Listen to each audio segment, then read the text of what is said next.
Hello दोस्तों। तो ये जो है आज हम डिस्कस करने वाले हैं सेकंड सेशन हमारे क्वेश्चनर के जो क्वेश्चंस अमेंड हुए हैं उसके ऊपर। पहला सेशन आई होप आपने देख लिया होगा, आपको सब चीज़ें क्लियरली समझ में आ गई होगी। और आज का जो है सेकंड सेशन हम डिस्कस करने वाला है। ये सेशन में क्या क्या होगा, तो ये सेशन में हम सबसे पहले रिफंड इसको कंप्लीट करेंगे जो इम्पोर्टेंट टॉपिक है।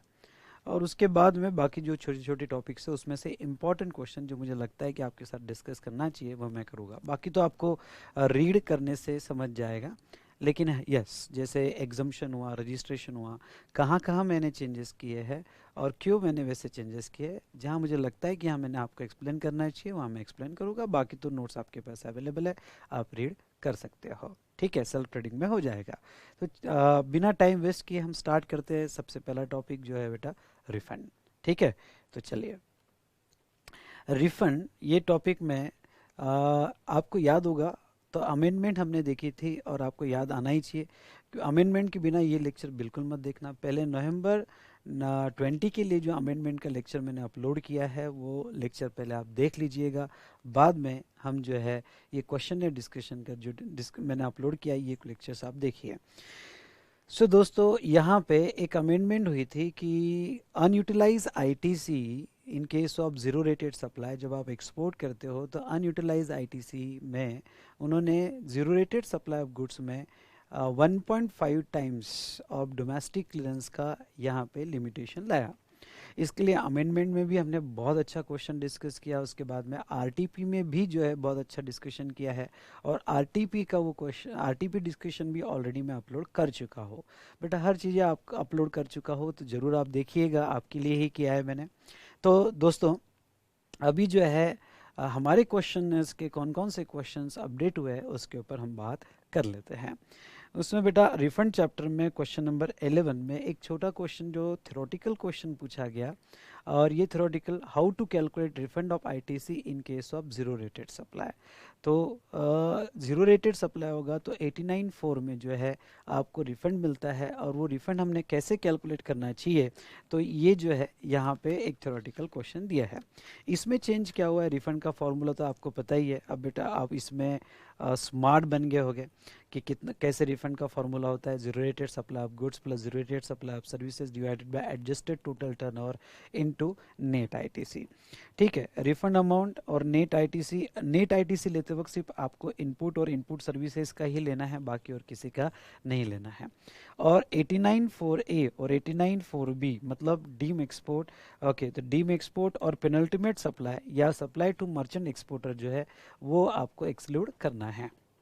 नाउ अमेंडमेंट यहाँ हुई और यहाँ मैंने चेंज किया। क्या चेंज किया, turnover of zero rated supply of goods जो है, तो turnover of zero rated supply of goods में ये जो लिमिट आई 1.5 times of the like goods domestically supplied by same और similar place supplier whichever is less.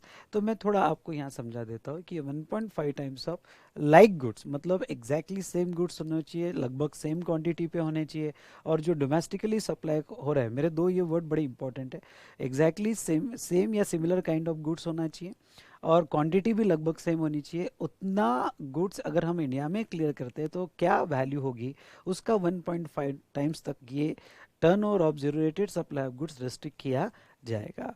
और इसमें 89(4)A और 89(4)B का एक्सक्लूजन किया जाएगा। ये तो चलो ठीक है, हमने अमेंडमेंट्स में बहुत अच्छे से देखा। Turnover of zero rated supply of services आपको ये तो पता ही है। उसके बाद में एडजस्टेड टोटल टर्नओवर, ये मैं फिर से यहाँ पे आपको बता देता हूँ। जब अगर supplier only supply of goods में एंगेज है तो वो टर्न ओवर इन स्टेट लेगा, और टर्न ओवर इन स्टेट में लेते वक्त वो सभी लेगा। टर्न ओवर इन स्टेट मतलब all taxable supply in a state, exempt supply में बोली exempt nil rate, non taxable supply उसकी टोटल लेगा। एक्सपोर्ट सप्लाई में कोई भी हो, जब आप एडजस्टेड टोटल टर्नओवर ले रहे हो तो इसमें दोनों एक्सपोर्ट सप्लाई ले लेना, विद बॉन्ड विदाउट बॉन्ड, क्योंकि वो टोटल है। एडजस्टेड टोटल टर्नओवर फिर विद बॉन्ड हो विदाउट बॉन्ड हो दोनों ले लेना। लेकिन बेटा जब आप zero rated supply of goods का टर्नओवर ले रहे हो, I repeat, zero rated supply of goods का टर्नओवर ले रहे हो तो सिर्फ अंडर बॉन्ड वाला लेना, मतलब जो बॉन्ड और एलयूटी है वही वाला लेना। तो स्टूडेंट्स इसमें कंफ्यूज हो जाते हैं। जब आप जो है जीरो रेटेड सप्लाई वाला ले रहे हो तो ओनली बॉन्ड वाला लेना, पर एडजस्टेड टोटल टर्नओवर लेना तो टर्नओवर इन स्टेट जो जो भी आपने टर्नओवर किया, फिर वो विद बॉन्ड हो, विदाउट बॉन्ड हो, इंट्रास्टेट हो, इंटरस्टेट हो, आपको सब कुछ यहाँ पे लेना है। लेकिन इवन तो मैंने कहा कि टर्नओवर इन स्टेट में एग्जाम सप्लाई भी इंक्लूड होता है, पर नीचे उन्होंने स्पेशली कहा है कि एग्जाम सप्लाई जो है यहाँ से एक्सक्लूड किया जाएगा। तो प्रॉब्लम सॉल्व करते वक्त आपको ये जरूर देखना है कि एग्जाम सप्लाई इंक्लूडेड होगा तो डिडक्ट करना है, या फिर उसको एग्जाम सप्लाई को कंसिडर नहीं करना। एग्जाम सप्लाई मतलब होली एग्जाम, नील रेटेड या नॉन टैक्सेबल होगा तो आपको एक्सक्लूड करना है। और अगर आप सप्लायर ऑफ सर्विस हो, पहला तो सप्लायर ऑफ गुड्स के लिए है, लेकिन अगर मैंने पहले क्लॉज में ये कहा है कि turnover in state low excluding turnover of services, हाँ, तो आप यानी वो क्लॉज को ऐसे पढ़ा जाता है कि पहला क्लॉज सप्लायर ऑफ गुड्स के लिए है, दूसरा क्लॉज सप्लायर ऑफ सर्विसेज के लिए है।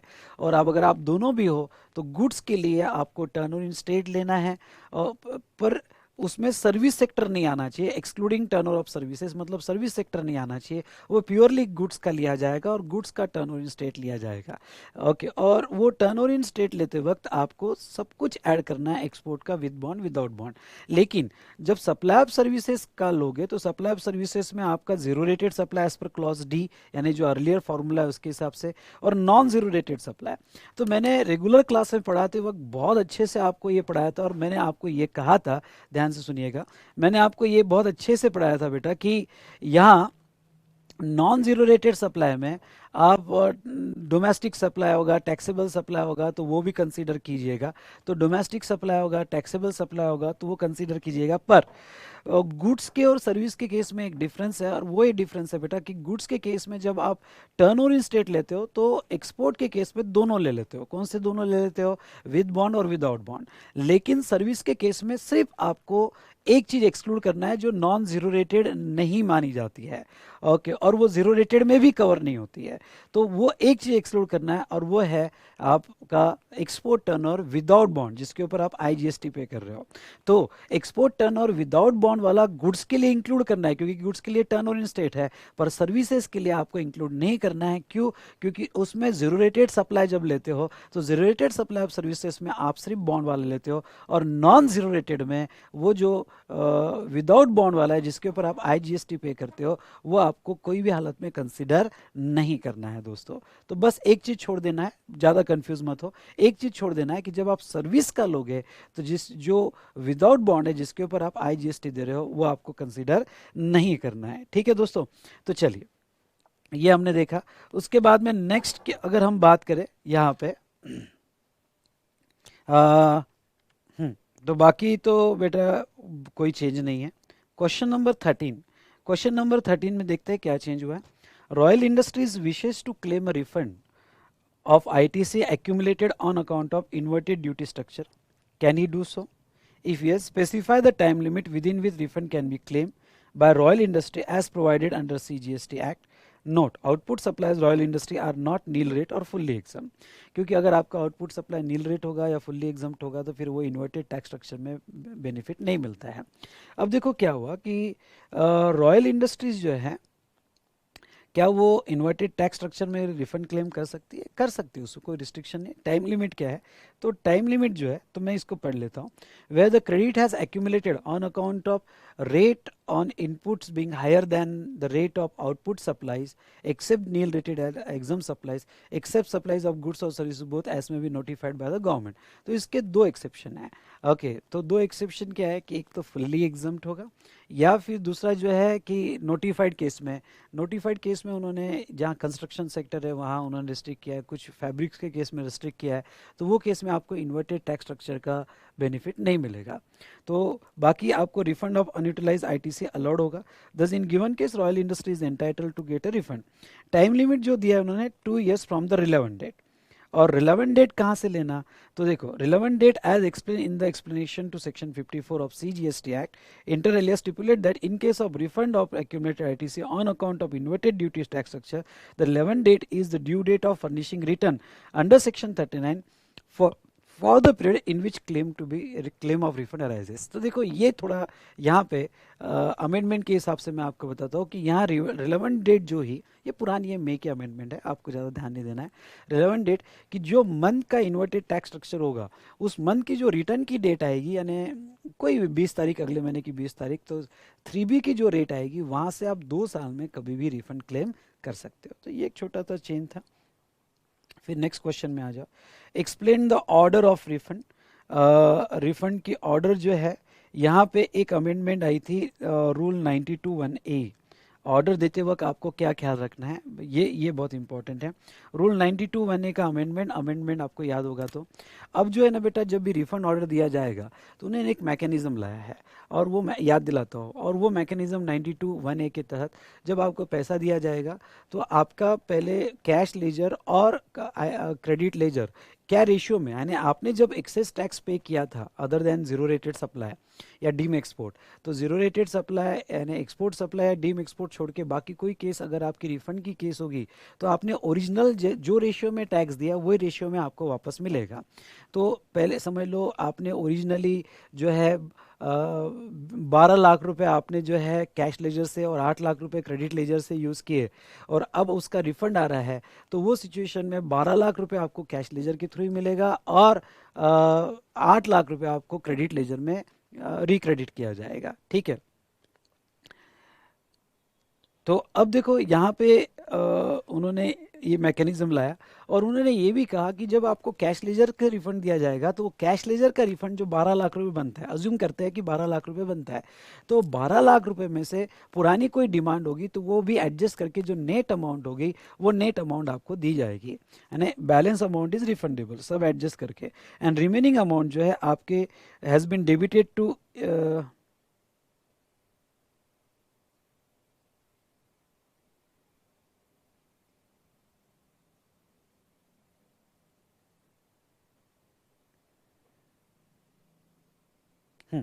तो यहाँ पे बेटा जो अगर देखोगे आप तो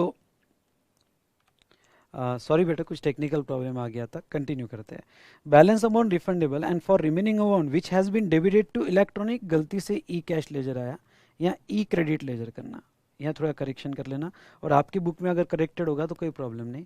ई क्रेडिट लेजर मतलब क्या, कि कैश लेजर से हमने जितना डेबिट किया था उतना कैश लेजर में हमने उसको कैश में रिफंड कर देंगे ड्यूज एडजस्ट करने के बाद, और जो क्रेडिट लेजर में हमने ओरिजिनली डेबिट किया था 8 लाख रुपए, तो उसको रिक्रेडिट कर देंगे। तो रिक्रेडिटिंग बाय PMT 03 तो उसका ई क्रेडिट लेजर में उसका रिक्रेडिट हो जाएगा। तो ये अमेंडमेंट के बेस पे मैंने ये क्वेश्चन चेंज किया, बाकी ऑर्डर वगैरह तो आप देख सकते हो।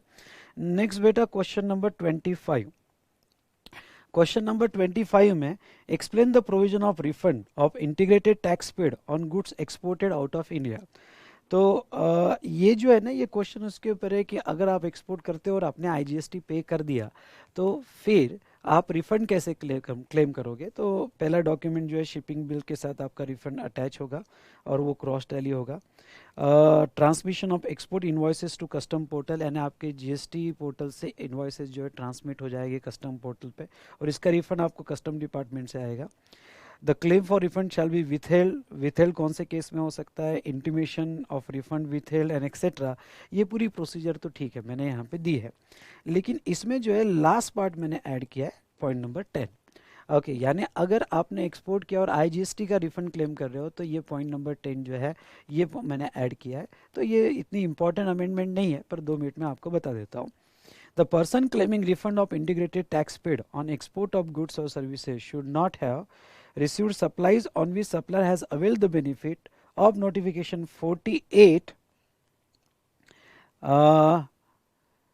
except so far as relate to receipt of capital goods by such person against EPCG। मतलब क्या कि डीम एक्सपोर्ट के तहत बहुत सी बार क्या होता है, डीम एक्सपोर्ट के स्कीम में आप इनपुट लाते हो विदाउट पेमेंट ऑफ IGST। तो वो कह रहे हैं कि अगर आपको आउटपुट का IGST क्लेम करना है, आई रिपीट, क्योंकि आपने एक्सपोर्ट किया और आउटपुट का IGST बेनिफिट क्लेम करना है या आईजीएसटी प्ले करके रिफंड क्लेम करना है, तो आपने कैपिटल गुड्स छोड़ के, आई रिपीट, कैपिटल गुड्स छोड़ के बाकी कोई भी बेनिफिट डीम एक्सपोर्ट के तहत आपके जो सप्लाई रिसीव है, यानी received supplies on which supplies had avail the benefit of deem export, अब वो नोटिफिकेशन हमारे सिलेबस में नहीं है, तो डीम एक्सपोर्ट के बेनिफिट्स आपने क्लेम नहीं करने चाहिए। हाँ, कैपिटल गुड्स पे अगर आपने ईपीसीजी स्कीम में क्लेम किया होगा तो चलेगा, कैपिटल गुड्स का चलेगा, बाकी अदर सप्लाई जो आपके रिसीव हुए हैं उसके ऊपर आपने ये नोटिफिकेशन का बेनिफिट नहीं लेना चाहिए। और दूसरा, avail the benefit of notification 78 of custom except so far as it relates to receipt of capital goods. या कस्टम का एक जो स्पेशल नोटिफिकेशन है इसका आपने बेनिफिट नहीं लेना चाहिए। अगेन जो है बेटा ये सिलेबस में नहीं है, 78/2017 जो अगर आप इंपोर्ट करते हो एक्सपोर्ट के लिए तो ये नोटिफिकेशन में आपको कुछ बेनिफिट्स दिए जाते हैं, उसका भी आपने बेनिफिट नहीं लेना चाहिए except capital goods under EPCG scheme. Okay, EPCG scheme क्या होती है तो आपने एफटीपी में पढ़ा है, और ये एक्सप्लेनेशन जो है ये एक्सप्लेनेशन मार्च में ऐड किया गया। The benefit of the notification mention there in shall not be considered to have been availed only where registered person has availed paid the IGST and compensation cess on inputs and has availed the BCD under the said notification. तो थोड़ा ये बता देता हूँ, उन्होंने ये explanation क्या change किया कि भाई आपने जब इनपुट इंपोर्ट किया था, क्योंकि ऊपर के जो नोटिफिकेशन है कि कैपिटल गुड्स जो ईपीसीजी स्कीम में आते हैं वो छोड़ के बाकी कोई भी आपने जो भी इनवर्ड सप्लाईज है उसके बेनिफिट आईजीएसटी के क्लेम नहीं करने चाहिए अगर आपको आउटवर्ड सप्लाई के आईजीएसटी का रिफंड चाहिए।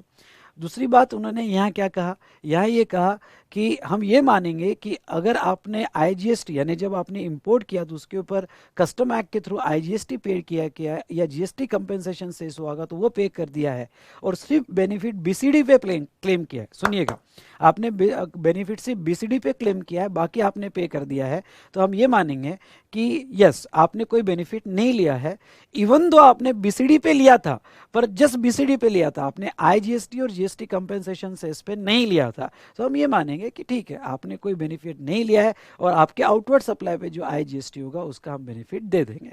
तो चलो ये क्वेश्चन में यहाँ इतना चेंज हुआ है। आगे देखिए क्वेश्चन नंबर 30, वो क्या कहते हैं, messrs XYZ manufacturers furnish following into and request you to compute a maximum amount of refund eligible in respect of zero rated supply। तो ये क्वेश्चन जो है बेटा मैंने मेरे अमेंडमेंट नोट्स में कवर किया है, इसलिए मैं अभी यहाँ कवर नहीं करूँगा, अच्छा खासा डिस्कशन हमने इसके ऊपर किया।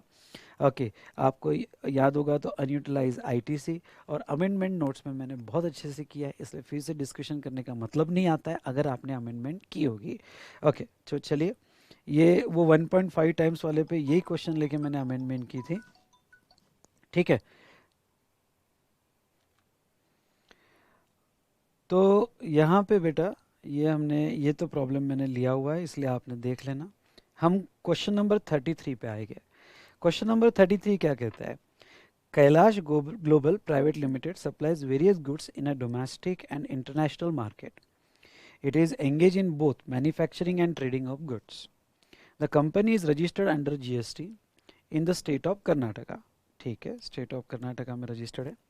Company export the goods without payment of tax under letter of undertaking, ठीक है, लेटर ऑफ अंडरटेकिंग में एक्सपोर्ट कर रहे हैं। With the provision of section 16(3)(a) of the IGST Act, company has made the following supplies during the tax period।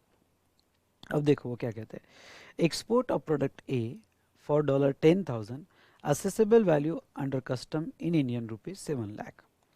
Export duty is levied on product A at the time of export. ये बहुत important है, मतलब क्या कि उन्होंने ये export किया 7 लाख रुपए का, लेकिन उसके ऊपर उन्होंने एक्सपोर्ट ड्यूटी दी, मतलब उसके ऊपर उन्होंने आईजीएसटी पे किया। अगर उसके ऊपर उन्होंने आईजीएसटी पे किया तो question of refund does not arise, हमें तो ये निकालना है कि कितना रिफंड आता है, तो ये ट्रांजेक्शन फिर रिफंड के लिए नहीं आएगा। हाँ, एडजस्टेड टोटल टर्नओवर के लिए आ जाएगा, क्योंकि ये सप्लायर ऑफ गुड्स है और टर्नओवर इन स्टेट लिया जाता है, इसलिए एडजस्टेड टोटल टर्नओवर के लिए आ जाएगा, लेकिन वैसे रिफंड के लिए नहीं आएगा। ओके, हमारा zero rated supply for refund, okay, वो नहीं माना जाएगा। Second, domestic supplies of taxable product be during the period, अच्छा, excluding tax at the rate 5%, input used in the manufacture of such goods are taxable at the rate 18%, ठीक है, not notified as a product in respect of which refund unutilise ITC shall not be allowed under section 54(3)(2) of the CGST act. मतलब क्या, उन्होंने ये कहा कि एक domestic supply है 10 लाख रुपए का, जिसका आउटवर्ड टैक्स 5% से आ रहा है और इनवर्ड टैक्स 18% से आ रहा है, और ये इन्वर्टेड टैक्स स्ट्रक्चर के लिए जो नॉन नोटिफाइड गुड्स है, जैसे कंस्ट्रक्शन सेक्टर है या फिर टेक्सटाइल सेक्टर के कुछ प्रोडक्ट्स है, तो वो उसमें कवर नहीं होगा। मतलब क्या, अगर वो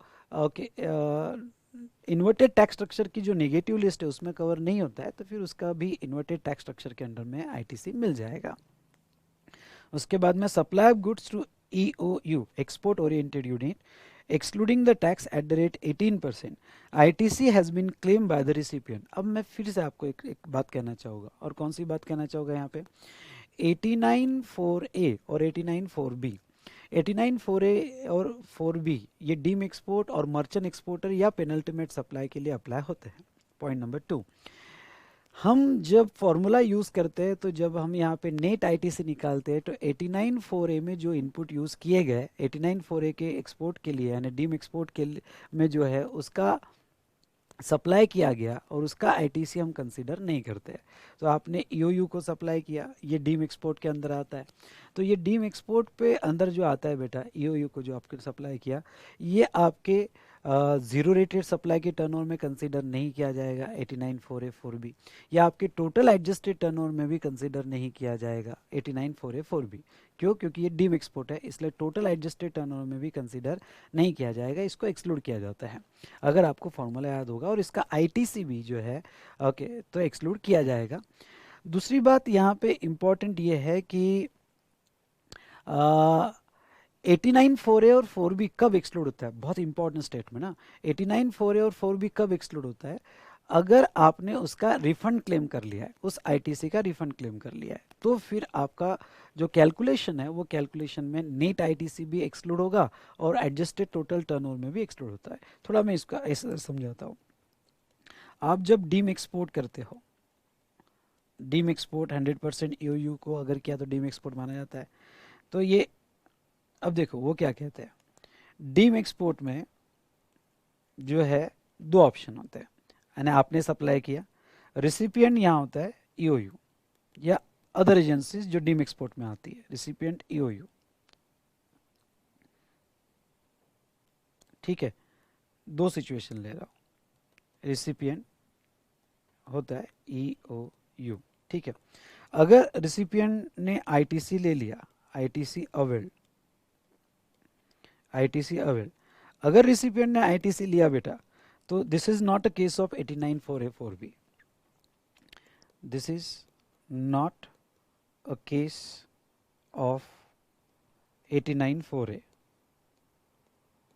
that is refund is not available, that is no refund is claimed, no refund is claimed। आपने कोई रिफंड नहीं क्लेम किया, आप आईटीसी ले रहे हो। और एक दूसरा ऑप्शन क्या है, आपने आईटीसी क्लेम नहीं किया, आपने डीम एक्सपोर्ट के तहत आपने रिफंड क्लेम किया, रिफंड इज क्लेम। और आपने अगर रिफंड क्लेम किया हो तो फिर आप 89(4)A में आ जाते हो। रिफंड क्लेम किया है किसने, ईओयू ने, तो ईओयू ने अगर रिफंड क्लेम किया हो तो फिर आप आ जाते हो 89(4)A में, ठीक है, 89(4)A में। अब लॉ क्या कहता है कि हमने जो रिफंड क्लेम, इसका रिफंड क्लेम किया है, तो फिर 89(4)A का जब आप नेट आईटीसी लोगे तो नेट आईटीसी में इसका आईटीसी कंसीडर नहीं होगा, इसको एक्सक्लूड किया जाएगा, और इसका टर्नओवर भी एडजस्टेड टोटल टर्नओवर में, एडजस्टेड टोटल टर्नओवर में ये जो है ये भी एक्सक्लूड किया जाएगा। तो ये एक्सक्लूड कब होगा, जब आप उसका रिफंड क्लेम कर रहे हो और आपको 89(4)A में आपकी केस 89(4)A में फिट होती है। लेकिन अगर आप ईओयू है, आप मतलब ईओयू, सामने वाला ईओयू उसका आईटीसी क्लेम कर रहा है, तो फिर किसी ने रिफंड क्लेम नहीं किया, फिर किसी ने अगर रिफंड नहीं क्लेम किया, तो फिर इसका टर्नओवर एक्सक्लूड नहीं होता है, फिर वो जो हमारा फॉर्मूला है उसके लिए ये टर्नओवर एक्सक्लूड नहीं होता है। तो अब देखो यहाँ पे वो क्या कह रहे हैं, यहाँ पे वो कह रहे हैं supply of goods to EOU, और ईओयू ने उसका आईटीसी क्लेम किया है। अगर ईओयू ने उसका आईटीसी क्लेम किया है मतलब किसी ने भी रिफंड नहीं किया है, डीम एक्सपोर्ट में दोनों को ऑप्शन मिलता है, और किसी ने भी इसमें यहाँ पे रिफंड नहीं क्लेम किया, ना सप्लायर ने किया ना रिसिपिएंट ने किया है, और ईओयू ने उसका आईटीसी क्लेम किया है। अगर ईओयू ने उसका आईटीसी क्लेम किया है तो ऐसे केस में ये 89(4)(a) का डीम एक्सपोर्ट नहीं माना जाएगा, और अगर ये 89(4)(a) का डीम एक्सपोर्ट नहीं माना जाएगा तो ये एडजस्टेड टोटल टर्नओवर से एक्सक्लूड नहीं होगा। और next, export of exam supplies of goods. तो आपका एग्जाम सप्लाईज जो है, okay, export of exam supplies of goods, तो ये एग्जाम सप्लाईज 6 लाख है। इसमें मैं थोड़ा एक एडिशनल डेटा जो आप भी लिख लो, ओके, आप भी लिख लो, वो ये है कि सिमिलर वैल्यू, यहाँ आप ऐसा लिखना, value of similar goods domestically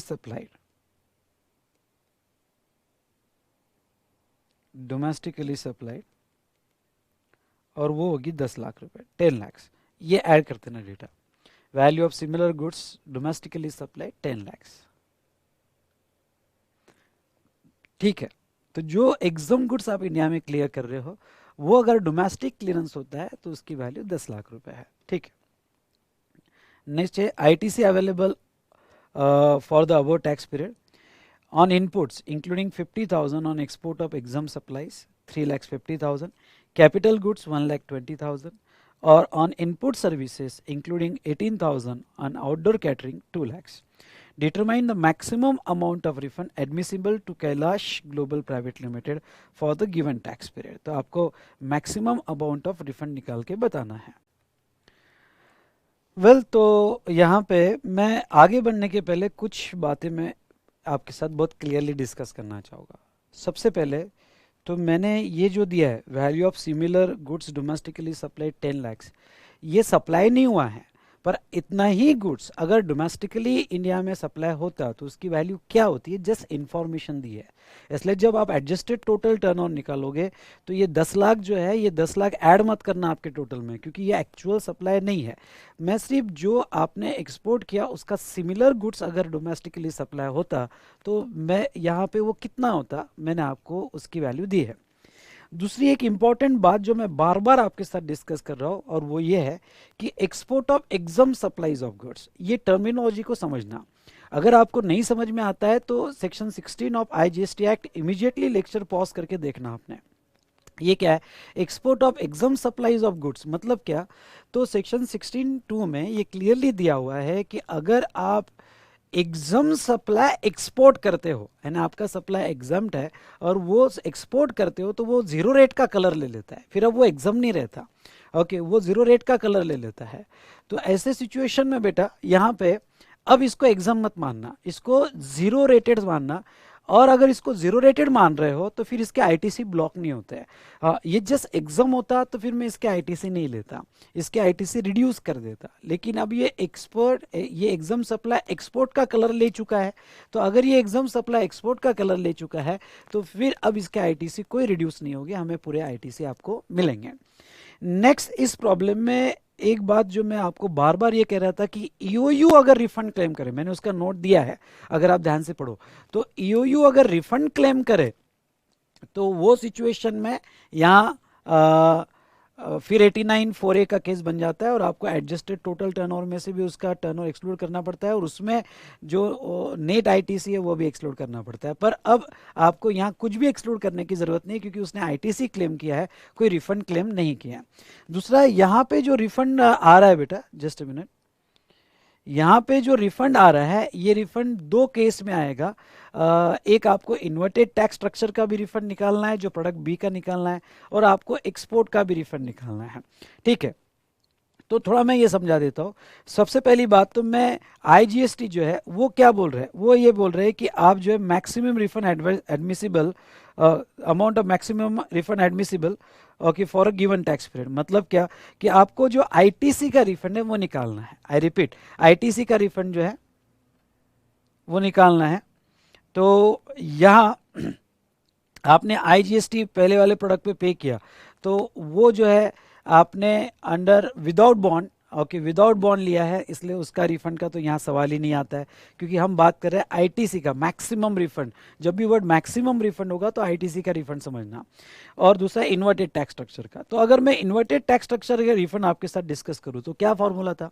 inverted tax structure का जो टर्नओवर है, I repeat, okay, turnover of inverted tax structure का है divided by total adjusted turnover, total adjusted turnover, okay, into net ITC minus tax on inverted tax structure, inverted tax structure.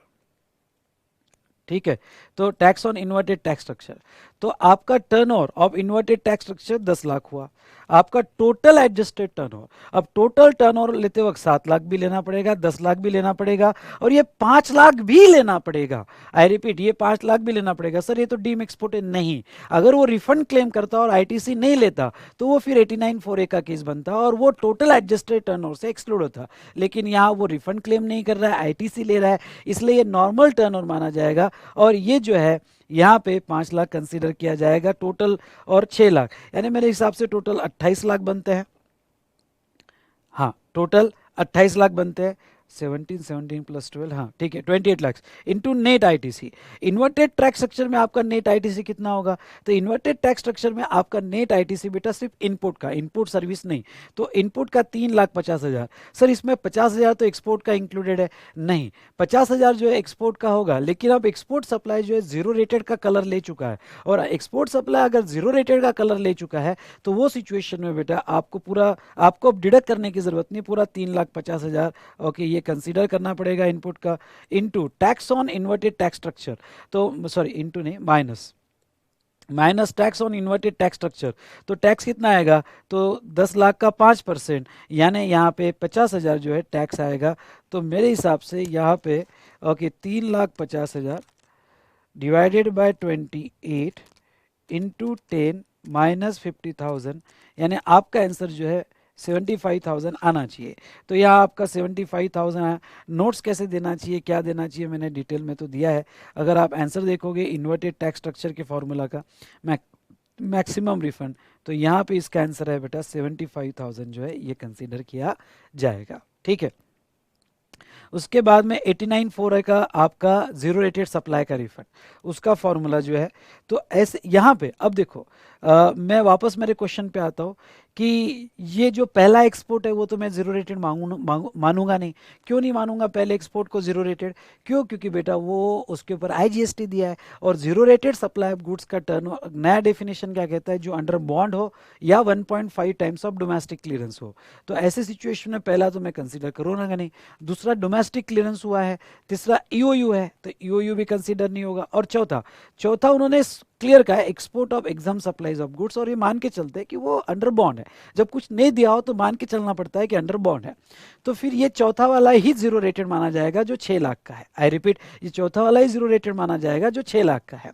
Okay, तो ये जो 6 लाख या domestic clearance का 1.5%। अब वो sir domestic clearance तो यहाँ पे जो देखा जाए तो वो अब तो 3 हो गए, ये हो गया बी, फिर ईओयू वाला हो गया, और ये एक्सपोर्ट वाला हो गया। नहीं, देखो मैं डोमेस्टिक क्लियरेंस का जो फॉर्मूला 1.5 का लगाऊंगा तो लगभग सिमिलर काइंड ऑफ गुड्स, कितने वैल्यू का, कितने एग्जैक्टली सेम क्वांटिटी का या अप्रोक्सीमेटली सेम क्वांटिटी का इंडिया में क्लियर होता है, उसकी डोमेस्टिक वैल्यू। इसलिए मैं बी की डोमेस्टिक वैल्यू नहीं लूंगा, ईओ की नहीं लूंगा, लेकिन उन्होंने जो एडिशनल डेटा जो यहाँ टाइप नहीं हो पाया, मैं आपको दे रहा हूँ कि export of exam supplies of goods, I repeat, export of exam supplies of goods, और मैंने ये एडिशनल डेटा दिया है कि अगर सिमिलरली गुड्स डोमेस्टिकली सप्लाई हो तो 10 लाख वैल्यू है, तो फिर मैं यहाँ सिर्फ वैसा ही सिमिलर गुड्स जो एग्जाम कैटेगरी का है, डोमेस्टिकली क्लियरेंस होता है, उसकी ही वैल्यू कंसीडर करूंगा, लगभग सेम क्वांटिटी का वो होना चाहिए, तो उसकी 10 लाख दिए बेटा। तो 1.5 ऑफ 10 लाख यानी कितना होता है? 15 लाख, 15 लाख या 6 lakh, whichever is lower. तो यहाँ पे बेटा अगर आप देखते हो तो फॉर्मूला के लिए मैंने यहाँ आपको सॉल्व करके दिया है नेट आईटीसी। हाँ, अब नेट आईटीसी लेते हो, अब मुझे फॉर्मूला में नेट आईटीसी भी लेना है, तो इसमें इनपुट और इनपुट सर्विस दोनों का लिया जाता है, कैपिटल गुड्स का नहीं। तो इनपुट का 10,50,000 और इनपुट सर्विस का आउटडोर कैटरिंग ये तो ब्लॉक क्रेडिट में आता है, इसलिए 18,000 डिडक्ट करके जो बचता है, तो यहाँ पे 3,50,000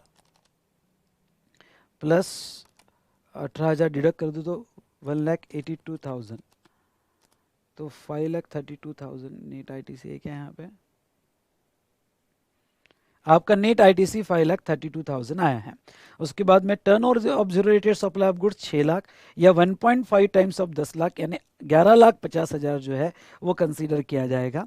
ओके 11 लाख, तो विच एवर इज लोअर, तो विच एवर इज लोअर क्या होगा बेटा? 6 लाख रुपए कंसीडर किया जाएगा।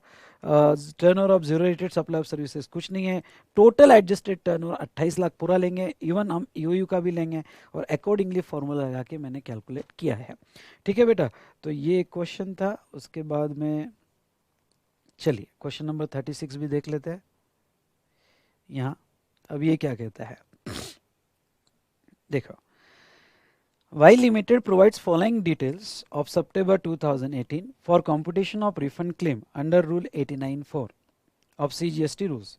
Compute the eligible claim under the said rule assuming that other conditions are fulfilled. Particulars amount in rupees. थोड़ा इधर उधर सेटिंग हो गया, देख लेना आपने।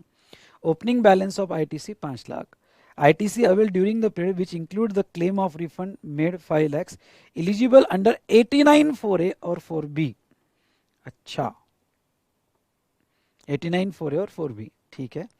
Zero rated supply of goods made during the period without payment of tax under bond which includes supply of 1 crore for which refund claim is made 89(4)(a) 4(b) यानी total 6 crore. Supply of goods other than zero rated supply domestically supplied 3 lakh,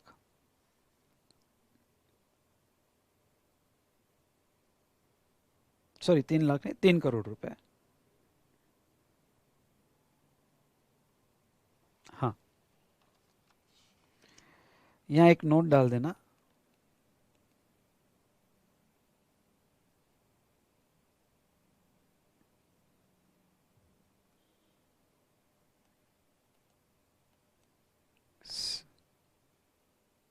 similar quantity to zero rated supply। Zero rated supply मतलब ये जो domestic clearance कर रहे हो आप, वो जो है उतनी ही क्वांटिटी का है जितने क्वांटिटी का आपने जीरो रेटेड सप्लाई किया 6 करोड़ का, ठीक है, उतनी ही क्वांटिटी का वो 3 करोड़ डोमेस्टिकली क्लियर कर रहा है, ठीक है, ये आपने।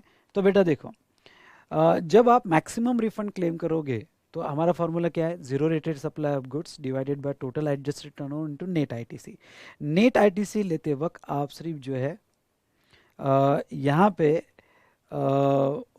जितना टैक्स पीरियड में ITC लिया वही लोगे, यानी ओपनिंग बैलेंस ऐड नहीं होता उसमें अंदर।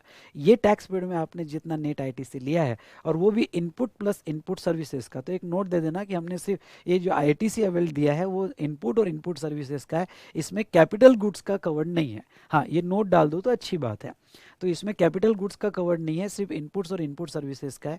अब उन्होंने खुद ही बोल दिया है कि 89(4)(a) 4(b) का ITC 5 लाख है, तो 5 लाख डिडक्ट कर दिया तो ये हमारे फॉर्मूला के लिए 20 लाख बच जाएगा। तो ये 20 लाख रुपए नेट ITC आपका आएगा, क्योंकि 89(4)(a) 4(b) अब जब खुद ही बोल दिया तो दिमाग लड़ाने की ज़रूरत ही नहीं है।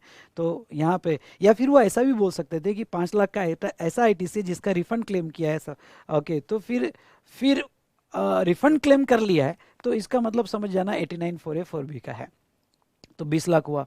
फिर आपका zero rated supply of goods जो है वो 6 करोड़ का है, वो अंडर बॉन्ड है, पर उसमें 89(4)(a) 4(b) का 1 करोड़ है, मतलब ये 5 CR ही आपका जो है, क्योंकि 89(4)(a) 4(b) कंसिडर नहीं होगा तो ये 5 CR जो है वही कंसिडर किया जाएगा, ठीक है आपका। और ठीक है, और उसके बाद में इन्होंने supply of goods other than zero rated supply of goods, तो डोमेस्टिक क्लियरेंस 3 करोड़ का दिया है, तो आपका zero rated net ITC 20 lakh आ गया। चलो फटाफट चेक कर लेते हैं हमारा नेट ITC कितना है, 20 लाख करेक्ट। उसके बाद में हमारा zero rated supply of goods 5 crore, 5 crore क्योंकि 5 करोड़ ही लेंगे एक्चुअल, क्योंकि 1 करोड़ का तो 89(4)(a) हुआ, या 1.5% ऑफ 3 करोड़, क्योंकि इंडिया में जब क्लियर करो तो उसका 1.5% यानी 4 crore 50 lakh, whichever is lower, तो आपका zero rated supply of good 4 crore 50 lakh हुआ। Is it clear? Whichever is lower. उसके बाद में आपका total adjusted total turnover, adjusted total turnover बेटा कितना होगा? तो आपका टोटल टर्नओवर होगा 6 करोड़ प्लस 3 करोड़ यानी 9 करोड़ माइनस माइनस 89,4A का कितना है आपका -1 करोड़, यानी 89,4A का 1 करोड़, यानी 5 + 3 8 करोड़ का आपका एडजस्टेड टोटल टर्नओवर आएगा। और अगर आप फार्मूला लगाओगे तो ये फार्मूला के हिसाब से आपका रिफंड जो आएगा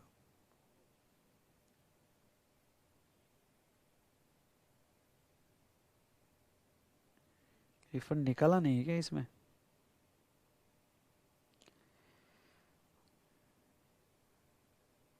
सो मैक्सिमम रिफंड निकाला है, मैक्सिमम रिफंड अंडर 89,4 है, तो ये फार्मूला से आपका 11,25,000 आएगा।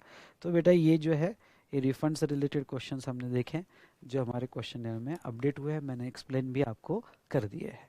ठीक है दोस्तों, चलो वेल नेक्स्ट चैप्टर हम देखेंगे एग्जम्पशन अंडर जीएसटी।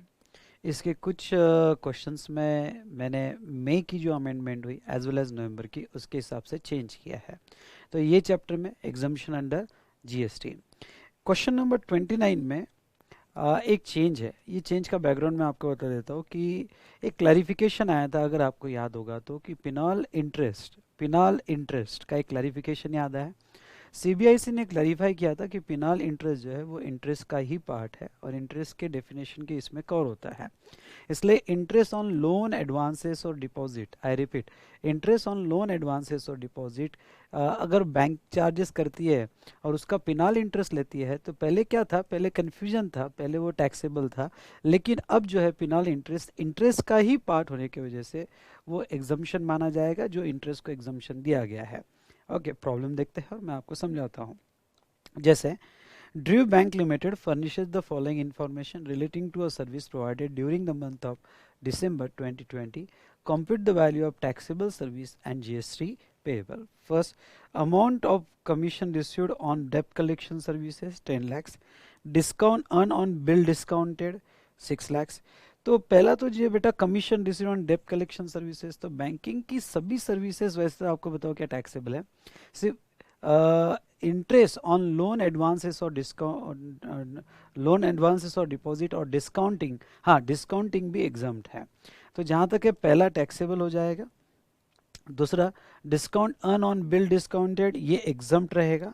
ओके क्योंकि इंटरेस्ट और डिस्काउंटिंग जो है जहाँ तक है दोनों भी यहाँ पे ये एग्जाम्प्ट रहेगा।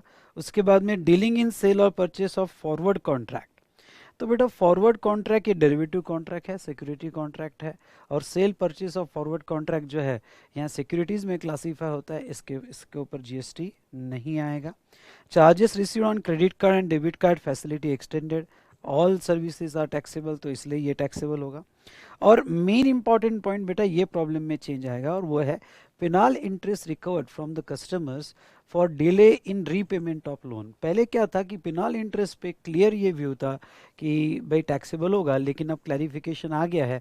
हमने एक के सर्कुलर, अगर आपको अमेंडमेंट याद होगा तो वैल्यू ऑफ सप्लाई में मई की जो अमेंडमेंट थी, और मई की अमेंडमेंट में ये था, दो सिचुएशन थी कि एक सेलर ने ही पिनाल इंटरेस्ट लगाया है क्योंकि उसने इंस्टॉलमेंट फैसिलिटी दी, तो सेलर जो सप्लाई कर रहा है उसके वैल्यू में ऐड होगा, लेकिन बैंक ने लगाया तो वो पिनाल इंटरेस्ट ऐड नहीं होगा। तो ये बेटा अभी एग्जम्प्ट होगा, ये ऐड नहीं होगा।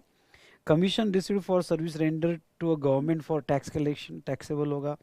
Okay, interest earn on reverse repo transaction ये एग्जम्प्ट होगा बेटा, क्योंकि रिवर्स रेपो ट्रांजेक्शन एक ये जो आरबीआई के साथ लेंडिंग और बोरोइंग का ट्रांजेक्शन होता है और उस पर का इंटरेस्ट इन्हें लोन एडवांसेस और डिपॉजिट का ही इंटरेस्ट माना जाता है, इसलिए इसके ऊपर टैक्स नहीं आएगा। Interest on credit card taxable रहेगा। And amount collected toward service provided to basic saving bank deposit account holder to Pradhanmantri Jandhan योजना, तो इसको एग्जाम्पशन है। अगर आप सब एग्जाम्पशन पढ़ो तो ये एग्जाम्पशन है, शायद आपने नहीं भी पढ़ा होगा, लेकिन मैंने लिस्ट में दिया है। ओके हमारे जो 100 एग्जाम्पशंस, अप्रोक्सीमेटली 100 एग्जाम्पशंस है, उसमें ये एग्जाम्पशंस दिया है, इसलिए इसके ऊपर टैक्स नहीं होगा। इसलिए बेटा यहाँ पे देखो पहला टैक्सेबल है 10 लाख। ओके, डिस्काउंटिंग जो है वो टैक्सेबल नहीं है, डीलिंग सेल और परचेस नहीं है, charges receive and credit card debit card ये टैक्सेबल है। उसके बाद में पिनॉल इंटरेस्ट अब टैक्सेबल नहीं है क्योंकि मई की अमेंडमेंट आपको याद है, इसलिए अब ये टैक्सेबल नहीं होगा। कमीशन जो है वो टैक्सेबल हुआ, इंटरेस्ट ऑन रिवर्स रेपो वो भी टैक्सेबल नहीं है, interest on credit card taxable है, और प्रधानमंत्री जन धन योजना ये एग्जाम्प्ट है। इस तरह से उसकी टैक्सेबल वैल्यू निकाली बेटा। और मैंने जो है यहाँ पे रीज़न भी दिए हैं, तो आप रीज़न ये देख सकते हो, और एग्ज़ाम में शॉर्ट में समरी में रीजंस देना, इतना डिटेल में देने जाओगे तो मुश्किल हो जाएगी, पेपर ही कंप्लीट नहीं होगा। लेकिन क्या है कि जब सजेस्टेड आंसर में रीजंस होते हैं तो बहुत डिटेल में होते हैं, तो डिटेल में होने की वजह से ठीक है, मेरा काम है कि ये सब डिटेल में दे दूँ, लेकिन आप एग्ज़ाम में शॉर्ट में भी लिख सकते हो। और मैंने ये जो है ये नोटिफिकेशन जो इंटरेस्ट वाला नोटिफिकेशन है, कि इंटरेस्ट ऑन लोन एडवांसेस और डिपॉजिट या डिस्काउंटिंग जो है वो एग्जम्प्ट होता है। तो इंटरेस्ट के डेफिनेशन में पेनाल इंटरेस्ट आता है, इसलिए पेनाल इंटरेस्ट जो रिकवर होगा वो भी एग्जम्प्ट किया जाएगा। ठीक है बेटा, तो यहाँ तक हमने देखा रिगार्डिंग टू ये जो पहला क्वेश्चन जहाँ मैंने चेंज किया। नेक्स्ट क्वेश्चन नंबर 41, यहाँ पे mister Nagarjuna, registered supplier Chennai, has received a following amount in respect of the activities undertaken by him during the month ended on 30th September 2017. Now amount charged for the service provided to recognized sport body as a selector of national team 50,000. Commission received as an insurance agent from insurance company. Third, amount charged as a business correspondent. Make the correction here. Okay. Yes, in this problem I am doing this correction, ये correction कर लेना. Now here I don't facilitator. Okay, so amount charged as a business facilitator for the service provided to urban branch of nationalized bank with respect to saving bank account. Next, service to foreign diplomatic mission located in India and funeral services. He received the services from unregistered GTA for his business and blah blah blah. चलो ठीक है, सबसे पहले तो ये खत्म करते हैं पहला point. Amount charge for service provided to recognize sport body as a selector of national scene. देखो as a player, umpire, referee जो है उनको एग्जम्पशन दिया गया है अगर रिकॉग्नाइज स्पोर्ट बॉडी को सर्विसेज दिया जाए। एज अ सिलेक्टर इसको एग्जम्पशन नहीं है, इसलिए ये टैक्सेबल होगा। दूसरा, commission received as a insurance agent from insurance company, हाँ इसके ऊपर टैक्स आता है पर ये रिवर चार्ज में, सो दैट मिस्टर नागार्जुन के स्टेटमेंट में कवर नहीं होगा, रिवर चार्ज में इसकी लाइबिलिटी क्रिएट होगी, इसलिए नागार्जुन पे लाइबिलिटी नहीं आएगी। दूसरा, business charge amount charge as a business facilitator for the service provided to urban branch of nationalize bank with respect to saving bank account. तो अगर आपको याद होगा तो मई में ये एंट्री थी कि बिजनेस फैसिलिटेटर, अगर हाँ करस्पॉन्डेंट होगा तो फैसिलिटेटर कर देना। अगर बिजनेस फैसिलिटेटर ये सर्विसेज दे रहा है और बैंक को दे रहा है तो केस में रिवर चार्ज है, तो नागार्जुन पे लाइबिलिटी नहीं आएगी। रिवर चार्ज इस पे टैक्स आएगा पर रिवर चार्ज में लाइबिलिटी यहाँ पे बैंक्स पे आएगी। इससे तो देखो next, service to foreign diplomatic mission located in India, service by foreign diplomatic mission वो एग्जाम्प्ट है, service to foreign diplomatic mission वो टैक्सेबल है और इसके ऊपर टैक्स आएगा। और फ्यूनरल सर्विस तो शेड्यूल 3 की सर्विसेज है, इसलिए इसके ऊपर टैक्स नहीं आएगा। आगे वो क्या कहते हैं, आगे कहते हैं receive the service from unregistered goods GTA for his business activity relating to 1 to 3 above and paid freight of 45,000, his aggregate turnover of previous year 9,90,000। मतलब क्या, अनरजिस्टर्ड जीटीए से उसने सर्विस लिया। अब देखो बेटा, अनरजिस्टर्ड है मतलब सीधी बात है कि वो 12% को ऑप्शन ऑफ नहीं कर रहा होगा, 5% के ऑप्शन में भी, वो भी रिवर चार्ज में। क्यों? क्योंकि हमारा नागार्जुन जो है ये नागार्जुन रजिस्टर्ड पर्सन है। अगर नागार्जुन यहाँ पे रजिस्टर्ड पर्सन है तो कंसेप्ट है कि जीटीए ने अगर कोई भी रजिस्टर्ड पर्सन को या नोटिफाइड पर्सन को सर्विसेज दिया तो वो सिचुएशन में रिवर चार्ज लगेगा। इसलिए ये सिचुएशन में यहाँ पे 45,000 वैल्यू में कंसिडर किया जाएगा और ये यहाँ पे रिवर चार्ज की लाइबिलिटी आएगी। All transactions stated above are intrastate transaction and also are exclusive of GST. You are required to calculate gross value of taxable supply on which GST is payable by Mr. Nagarjun. आपको ये नहीं निकालना है कि कितने turnover पे tax आएगा, आपको कि नागार्जुन के टर्नओवर कितने टर्नओवर पे टैक्स आएगा, मतलब आपको वो एक्सक्लूड करना है जहाँ रिवर्स चार्ज आएगा। ठीक है दोस्तों, तो देखो हमारे कैलकुलेशन के हिसाब से 50,000 कवर हो गया और उसके बाद में 28,000 कवर हो गया जिसके ऊपर टैक्स है, और इधर 30 था, सॉरी 45,000 रिवर्स चार्ज वाला ये कवर हो गया। और बेटा नोट नंबर 3 में बस एक करेक्शन कर लेना, ये लाइन की जगह आपने ये गलती से लाइन यहाँ प्रिंट हुई है, मैंने करेक्ट कर लिया है ये शीट में, लेकिन आइदर आप करेक्टेड शीट डाउनलोड करो या अदरवाइज जो है यहाँ पे बस इतना ही कलेक्ट करना कि बिजनेस फैसिलिटेटर अगर बैंक को सर्विस देता है तो आरसीएम है।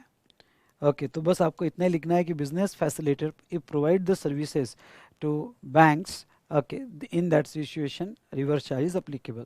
इससे लास्ट लाइन जो है, ये लास्ट लाइन जो है यहाँ पे नेशनलाइज बैंक पे आरसीएम आएगा।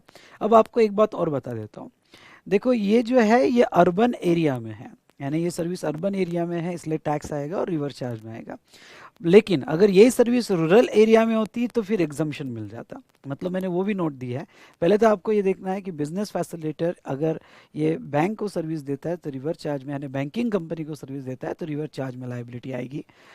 पर अगर ये रूरल एरिया में होता तो इसको एग्जम्पशन मिलता, लेकिन ये अर्बन एरिया में सर्विस दिया इसलिए रिवर्स चार्ज आएगा और नेशनलाइज बैंक पे इसके ऊपर टैक्स दिया जाएगा। बस इतना ही आपको करेक्शन कर लेना है, बाकी तो नोट्स आप रीड कर सकते हो, मैंने डिटेल में यहाँ पे दिया है।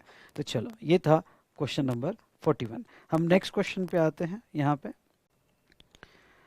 नेक्स्ट हम देखेंगे question number 54, examine whether GST is payable payable in following independent cases. First, Amar Jyoti Charitable Trust registered under section 1023C5 of Income Tax Act manage a temple in Shahadra, Delhi. It has given a rent a community hall located within temple premises to public celebration of New Year evening. Rent charge is 9,500. अगर आपको एक exemption याद होगा तो एक exemption है renting of premises of charitable trust, मतलब premises है ना आजू बाजू का, अगर प्रेसिंग्स दिया टेम्पल का by own and control by charitable organisation जो सेक्शन 1023C5 में रजिस्टर्ड है, तो उनको एक लिमिट तक एग्जम्पशन मिलता है अगर आपको याद होगा तो ऐसे सिचुएशन में रूम होगा तो अब बिलो 1000 तक का एग्जम्पशन मिलता है। कम्युनिटी हॉल वगैरह होगा तो 10,000 पर डे का एग्जम्पशन मिलता है। ओके और कोई बिजनेस प्रीमाइसेस होगी तो 10,000 पर मंथ तक का एग्जम्पशन मिलता है। तो ये पहले केस में एग्जम्पशन तो मिलेगा क्योंकि अगर ये 9,500 एग्जम्पशन मिलेगा, लेकिन क्या है कि ये केस में खास बात ये थी कि 9,000 पर डे लिखा है या पर मंथ लिखा है या क्या लिखा है, उन्होंने क्लैरिटी नहीं दिया है। इसलिए आंसर देते वक्त तो ये ठीक है कि एग्जाम्पशन मिलेगा, पर मैंने दोनों तरह से आंसर दिया है कि यहाँ पे अगर उसका 10,000 लेस देन 10,000 पर डे होगा तो एग्जाम्पशन मिलेगा।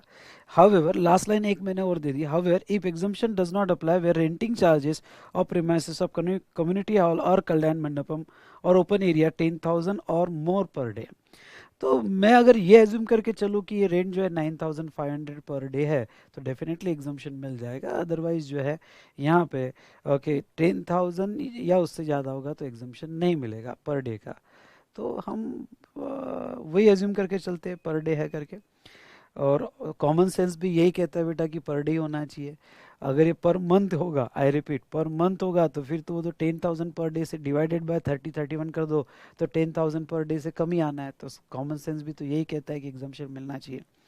Second, speed post service by department of post to union territory of Lakshadweep, ये गूगली क्वेश्चन है। क्या होगा कि भाई ये इंटर से या आईपीसी से आपके दिमाग में भरा हुआ है कि अगर पोस्ट डिपार्टमेंट ने स्पीड पोस्ट सर्विस दी तो टैक्सेबल है। ख्याल रहे, पोस्ट डिपार्टमेंट ने स्पीड पोस्ट सर्विस दी to any person other than government और union territory, other than government और यूनियन टेरिटरी, तो फिर वो सिचुएशन में यहाँ पे एक टैक्सेबल है। यह सर्विस नॉर्मल पर्सन को नहीं दिए, यहाँ पे सर्विस जो है बोला है यूनियन टेरिटरी को दिया, तो ये कंटिन्यू एग्जाम में रहेगी। टैक्सेबल कब होगी? जब स्पीड पोस्ट सर्विस प्रोवाइड की और वो any person other than government को प्रोवाइड किया तो ही टैक्सेबल किया जाएगा। थर्ड बेटा, XY limited has given on hire 7 trucks to Jaggi transporter of Delhi, a good transport agency. For transporting the goods to in central and west Delhi, the hiring charges for the truck are around 6,200 per truck per day.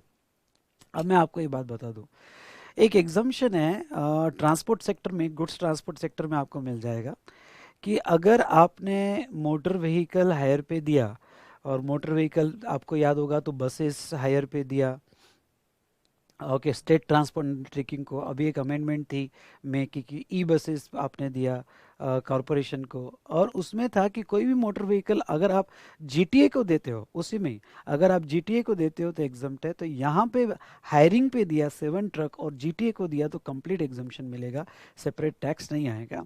और last यहाँ पे Gokul resident welfare association received ₹9,000 per month as a contribution from each member for sourcing goods and services from third person for common use of its member.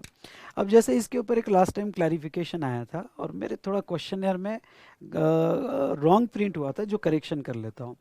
क्या है कि 7,500 से ज़्यादा अगर यहाँ पे रिम्बर्समेंट है और अपने मेंबर से है तो फुल अमाउंट पे टैक्स आएगा, मतलब 9,000 माइनस 7,500 एंड बचा हुआ 1,500 पे नहीं, फुल अमाउंट पे यहाँ पे टैक्स लगाया जाएगा। तो ऐसे केस में ये 9,000 जो है, ये 9,000 फुल अमाउंट पे टैक्स आएगा बेटा, ओके, और 1,500 रुपये उस पर टैक्स नहीं आएगा, टोटल 9,000 पे ही टैक्स आएगा। तो इस तरह से ये एग्जम्पशन चैप्टर हमारा ख़त्म होता है। एमसीक्यू तो मैंने थोड़ा करेक्शन कर लिया, आप देख लेना, बाकी तो ठीक है, हमारा ये चैप्टर यहाँ ख़त्म हो जाता है। ठीक है, तो चलिए बेटा हम नेक्स्ट छोटे छोटे टॉपिक देख लेंगे और बाद में लास्ट में रजिस्ट्रेशन। वेल, नेक्स्ट टॉपिक हम देखेंगे, छोटे चेंजेस हैं रिटर्न में। Who is required to furnish reconciliation statement, जैसे ऑडिट के साथ फॉर्म 9C में रिकन्सिलिएशन स्टेटमेंट आपको सबमिट करना पड़ता है। जैसे अगर आपको याद है तो सेक्शन 35(5) में ऑडिट की लिमिट जो दी है बाय चार्टर्ड अकाउंटेंट और कॉस्ट अकाउंटेंट एक्सिड्स 2 करोड़ की लिमिट दी है। तो उसके साथ आपको फॉर्म 9C में रिकन्सिलिएशन स्टेटमेंट देना पड़ता है, ओके, ऑडिटेड स्टेटमेंट के साथ, अगर आप ऑडिट में हो और आपका टर्नओवर 2 करोड़ से ज़्यादा है। इसमें एक छोटी अमेंडमेंट हुई, specially year 2018-19, I repeat, specially year 2018 और 19 के लिए उन्होंने एक बेनिफिट ये दिया कि यहाँ आपको GSTR 9C तभी देना पड़ेगा अगर आपका टर्नओवर 5 करोड़ से ज़्यादा होगा। यानी वैसे नॉर्मली हर साल के लिए 2 ही करोड़ है, लेकिन ये फिनेंशियल ईयर के लिए उन्होंने जो लिमिट दिया है 18-19 के लिए, तो वो जो दिया है 5 करोड़, मतलब ऑडिट लिमिट जो दी गई यहाँ पे GST ऑडिट लिमिट वो 5 करोड़ दी, जहाँ GSTR 9C आपको फाइल करना पड़ेगा। तो ये प्रोविजो में special benefit only for 1 year है और वह है 18-19, बाकी सब ईयर के लिए लिमिट जो रहेगी 2 करोड़ सी रहेगी। ठीक है, तो ये एक चेंज था। फिर क्वेश्चन नंबर 10 में, who are required to furnish annual return and what is the due date of filing annual return. तो किसने एनुअल रिटर्न फाइल करना चाहिए और किसने नहीं करना चाहिए, ये तो हमने देखा कि ऑल टैक्स पेयर जो GSTR 1 और GSTR 3 भी दे रहे सबको एनुअल रिटर्न है, लेकिन CTP को एनुअल रिटर्न नहीं है, NRTP को नहीं है, ISD को नहीं है, TDS डिडक्टर को नहीं है, और सेंट्रल गवर्नमेंट स्टेट गवर्नमेंट के डिपार्टमेंट जो जिसके ऑडिट C&EG कर रहा है या ऑडिटर अपॉइंटेड बाय गवर्नमेंट कर रहा है, उनको यहाँ पे एनुअल रिटर्न की देने की ज़रूरत नहीं है। अमेंडमेंट अगर आपको याद होगी तो अमेंडमेंट में अब ये जो एनुअल रिटर्न की डेट जो है 31 December of subsequent financial year, तो ये डेट एक्सटेंशन का पावर कमिश्नर को दिया है। तो हमने देखा था कमिश्नर में on recommendation of council and reason to be recorded in writing by notification extend the time limit of furnishing annual return for such class of registered person as may be specified. Commissioner जो है okay ये annual return का date extend कर सकता है, और अगर कोई स्टेट कमिश्नर ने या यूनियन टेरिटरी के कमिश्नर ने एक्सटेंड किया तो ये समझा जाएगा कि सेंट्रल कमिश्नर ने भी जो है एक्सटेंड कर दिया है। और रिटर्न वैसे नॉर्मल डेट जो है 31 दिसंबर है, पर ये डेट जो है एक्सटेंड भी हो सकती है। बस यही था, बाकी तो कुछ चेंज नहीं है। And which are the following which are the following shall be discharged first while discharge the liability of taxable person? All dues related to previous tax period, all dues related to current tax period, demand is under section 73-74 and no such condition amended. तो बेटा यहाँ पे जो है ये correction थी, गलती से प्रिंट हो गया था यहाँ पे कुछ अदर ऑप्शन, लेकिन जब भी आपकी लाइबिलिटी रजिस्टर से लाइबिलिटी डिस्चार्ज होती है तो वो सिचुएशन में पहले पुराने ड्यूज आपके एडजस्ट होते हैं और बाद में करंट ड्यूज और बाद में डिमांड अंडर सेक्शन 73-74, तो उसका आंसर जो है ए आएगा। तो ये छोटा सा टॉपिक था, छोटे से चेंजेस थे, हमने कंप्लीट किया। और बाकी ऑडिट और अकाउंट में तो एक छोटा सा चेंज है, वो आपने पढ़ लेना। अब हम लास्ट चैप्टर पढ़ेंगे और लास्ट चैप्टर रजिस्ट्रेशन, और रजिस्ट्रेशन में जहाँ मेन इंपॉर्टेंट चीज हुआ है वो आपके साथ में डिस्कस कर लूँगा। ठीक है दोस्तों, नेक्स्ट टॉपिक हम देखेंगे रजिस्ट्रेशन। ये टॉपिक स्टार्ट करने के पहले मैं आपको एक बात बताना चाहूँगा जिसमें बहुत से स्टूडेंट्स की क्वेरी आ रही है और वो क्वेरी वैलिड क्वेरी है। क्वेरी ये है कि example low Maharashtra and Manipur. Maharashtra में थ्रेशोल्ड जो है नॉर्मल थ्रेशोल्ड 20 लाख और exclusively engage in supply of goods तो 40 लाख का थ्रेशोल्ड है, और मणिपुर में थ्रेशोल्ड 10 लाख का है। अब समझ लो मेरा एक ब्रांच मणिपुर में है और दूसरा ब्रांच महाराष्ट्र में है, और दोनों का मिला के मेरा एग्रीगेट टर्नओवर 15 लाख हुआ है। आई रिपीट, दोनों का मिला के मेरा एग्रीगेट टर्नओवर 15 लाख हुआ है। एग्जाम्पल लो महाराष्ट्र में 10 लाख और मणिपुर में 5 लाख, ऐसा टोटल मेरा एग्रीगेट टर्नओवर 15 लाख हुआ। अब दोस्तों ये 15 लाख जो है, ये 15 लाख में मणिपुर का जो मेरा ब्रांच है उसके एंगल से देखो तो टर्नओवर 10 लाख से ज़्यादा है, इसलिए वहाँ मुझे रजिस्ट्रेशन करवाना पड़ेगा। और अगर महाराष्ट्र के एंगल से देखो तो टर्नओवर 20 लाख या 40 लाख से नीचे है, इसलिए मैंने आपको पढ़ाते वक्त कहा था कि आपको रजिस्ट्रेशन करने की कोई ज़रूरत नहीं है, और आज भी मैं वही ओपिनियन का हूँ। लेकिन ICAI ने इसके ऊपर अलग व्यू लिया है। ठीक है, आई रिपीट, ICAI ने अलग व्यू लिया है। यहाँ पे दोस्तों ICAI ने ये व्यू लिया है कि नहीं, अगर मणिपुर में रजिस्ट्रेशन हो गया तो मुझे महाराष्ट्र में भी रजिस्ट्रेशन लेना पड़ेगा, इवन दो महाराष्ट्र की ब्रांच का मेरा टर्नओवर 10 लाख है और एग्रीगेट टर्नओवर क्यों ना मेरा 20 लाख है, 20 लाख से नीचे है या 40 लाख से नीचे है, लेकिन अगर आपने कोई एक जगह रजिस्ट्रेशन लिया तो आपको सभी जगह रजिस्ट्रेशन लेना पड़ेगा। मतलब ये हुआ कि जो कंपोजिशन लेवी में हमने डिस्कशन किया था, क्या डिस्कशन किया था हमने कंपोजिशन लेवी में? कंपोजिशन लेवी में हमने ये डिस्कशन किया था यहाँ पे कि अगर कोई एक ब्रांच को कंपोजिशन लेवी ऑफ करनी है तो आपको सभी को करनी पड़ेगी, और कोई एक नहीं ले पाया तो कोई नहीं करेगा। वैसे कुछ थीम, सिमिलर थीम जो है यहाँ पे थ्रेशोल्ड में है। थ्रेशोल्ड में क्या सिमिलर थीम है? तो थ्रेशोल्ड में ये है कि यहाँ पे एक ब्रांच कोई भी रजिस्टर्ड हो गई किसी के रीज़न, कोई भी रीज़न की वजह से, जैसे मणिपुर, वह आपको रजिस्ट्रेशन करना पड़ रहा है, तो आपकी सभी ब्रांचेस यहाँ पे रजिस्टर्ड ब्रांचेस मानी जाएगी। आई होप आपको ये बात समझ में आई होगी। तो चलो बेटा, ये सभी स्टूडेंट्स पॉइंट ध्यान में रखें, बड़ा इंपॉर्टेंट है, और आपको जो है यहाँ ICAI इंटरप्रिटेशन जो है फॉलो करना है। मतलब आपको जो है मेरा ओपिनियन बाजू में रखना है। मैं अपने ओपिनियन में आज भी बहुत स्ट्रांग हूँ, लेकिन आपको ICAI का इंटरप्रिटेशन फॉलो करना है, क्योंकि आपको मार्क्स लेने एग्जाम में, और आपको एग्जाम में फिलहाल ये लिखना है कि अगर कोई भी एक ब्रांच का रजिस्ट्रेशन ले रहे हो जैसे मणिपुर, तो आपको सभी ब्रांचेस का रजिस्ट्रेशन लेना पड़ेगा, क्यों ना महाराष्ट्र में आपका एग्रीगेट टर्नओवर 20 लाख से नीचे है या 40 लाख से नीचे है। ठीक है दोस्तों, आई होप आपको ये बात क्लियर हो गई होगी। चलो आगे बढ़ते हैं। अमेंडमेंट के हिसाब से क्वेश्चन नंबर 8 में यहाँ क्या अमेंडमेंट हुई, और मैक्सिमम सभी क्वेश्चन में मैंने जो है अमेंडमेंट, आप खुद रीड कर सकते हो, इसलिए मैं सिलेक्टेड क्वेश्चंस लूँगा रजिस्ट्रेशन के, कि मैंने स्पेसिफिक कर दिया है बहुत सी जगह कि भाई ये एक्सक्लूसिवली सप्लाई ऑफ गुड्स के लिए और 40 लाख का थ्रेशोल्ड मिल सकता है, अगर वो नोटिफाइड स्टेट में नहीं है जहाँ 40 लाख अप्लीकेबल नहीं है, तो 40 लाख का लिमिट उसको मिल सकता है। तो बस यही एक अमेंडमेंट बहुत सी जगह की है, बाकी तो बेटा वही है जो हमने पहले डिस्कशन किया हुआ है। तो देखो, जैसे who are person liable for registration under model of GST law. Model of GST law में सेक्शन 22 में रजिस्ट्रेशन है, उसके बाद में सेक्शन 24 में कंपलसरी रजिस्ट्रेशन है। ठीक है, तो सेक्शन 22 में जो है नॉर्मल जनरल लिमिट है 20 लाख। कुछ स्पेसिफाइड स्टेट में या मैक्सिमम स्टेट में जो है मैंने चार्ट बना के दिया था 40 लाख, और section special category of state में, specially 4 special category of state में जो है यहाँ पे 10 लाख। आपको याद होगा तो make my trip to Nagaland, तो मणिपुर, नागालैंड वगैरह ऐसे 4 स्टेट मैंने लिए थे जहाँ पे जो लिमिट अप्लीकेबल है वो 10 लाख लिमिट अप्लीकेबल है। ठीक है दोस्तों, तो यहाँ बस मैंने इतना ही चेंज किया कि इन special category of state except Jammu and Kashmir, Arunachal Pradesh, Assam, Himachal Pradesh, Meghalaya, Sikkim, Uttarakhand, okay, this ratio limit registration liability is 10 lakhs। तो आप ऐसा भी लिख सकते हो कि इन 4 स्टेट जैसे मणिपुर, यहाँ पे मेघालय, नागालैंड, तो यहाँ त्रिपुरा, यहाँ पे जो लिमिट होगी वो लिमिट 10 लाख लिया जाएगा। ठीक है, या फिर आप इस तरह से भी लिख सकते हो कि ये स्पेशल कैटेगरी ऑफ स्टेट छोड़ के बाकी स्टेट में जो है लिमिट 10 लाख ली जाएगी। हाँ, अब एक प्रोविजो जो ऐड हुई है अमेंडमेंट के हिसाब से, अगर आपको याद होगी तो अगर स्पेशल कैटेगरी ऑफ स्टेट के रिक्वेस्ट पे, हाँ कुछ स्टेट के रिक्वेस्ट पे सॉरी, 20 लाख की लिमिट 40 लाख हो सकती है अगर वो exclusively engage in the supply of goods. ये प्रोविजो मैंने ऐड कर दिए, इसलिए यहाँ पे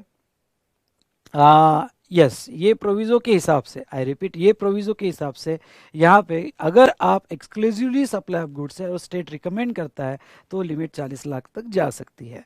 और स्पेशल कैटेगरी ऑफ स्टेट के लिए जो 10 लाख था वो बढ़ाकर 20 लाख किया जा सकता है, ये भी अमेंडमेंट हमने देखा था।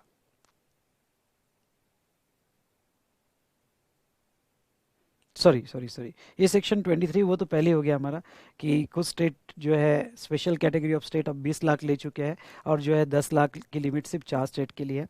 सेक्शन 24 में कंपलसरी रजिस्ट्रेशन है, तो इवन दो आपका थ्रेशोल्ड क्रॉस नहीं हुआ तो भी आपको रजिस्ट्रेशन लेने की ज़रूरत है। और as per section 23(1) of this act, an agriculture is in respect of supply of agriculture produce and also may any person exclusive making non-taxable or wholly exempt supply need not to get registration। तो section 23 के 23(1) के हिसाब से कि कुछ लोगों को registration लेने की ज़रूरत नहीं है। ठीक है, तो also a total tax on which liable to be paid by recipient of such goods or services under 9(3) of CGST Act as a category of person exempted from obtaining registration under GST। और 9(3) में अगर आपको lawyer की legal service याद होगी जो completely reverse charge में है तो लॉयर को रजिस्ट्रेशन लेने की ज़रूरत नहीं है। ठीक है, जहाँ लाइबिलिटी कम्प्लीटली रिसिपिएंट की है तो वो केस में आपको रजिस्ट्रेशन लेने की ज़रूरत नहीं है। तो ये क्वेश्चन बस ये था, अलग अलग लिमिट के लिए था। क्वेश्चन नंबर 14 देखें। Mr. Ashwin is a farmer with annual turnover in relation to agriculture of 15 lakhs 50,000 lakhs since 15 lakhs 50,000 दिया ही है। Since it agriculture income it is exempt from GST. However, Mr. Ashwin also supplies plastic blocks worth rupees 5 lakhs 50,000 being a taxable supply along with his crop and charges separately for this. Is Mr. Ashwin required to register under GST? Advice। थोड़ा यहाँ अभी तक view पर clarity नहीं है और मैंने दोनों टाइप के व्यूज़ यहाँ दिए हैं। अब ये प्रॉब्लम में मैंने दिए अलग व्यू दिया है, आगे वाले प्रॉब्लम में मैंने अलग व्यू लिया है। मैंने दोनों व्यू दिए हैं। एग्ज़ाम में आपकी मर्ज़ी, आपको कौन सा व्यू फॉलो करना है।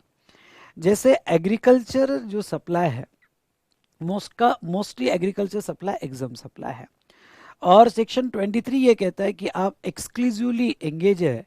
आई रिपीट, सेक्शन 23 कहता है अगर आप एक्सक्लूसिवली एंगेज है किसमें, एग्रीकल्चर प्रोडक्ट्स में, और आप जहाँ तक है एग्रीकल्चरिस्ट हो तो वो केस में आपको यहाँ पे रजिस्ट्रेशन लेने की ज़रूरत नहीं है।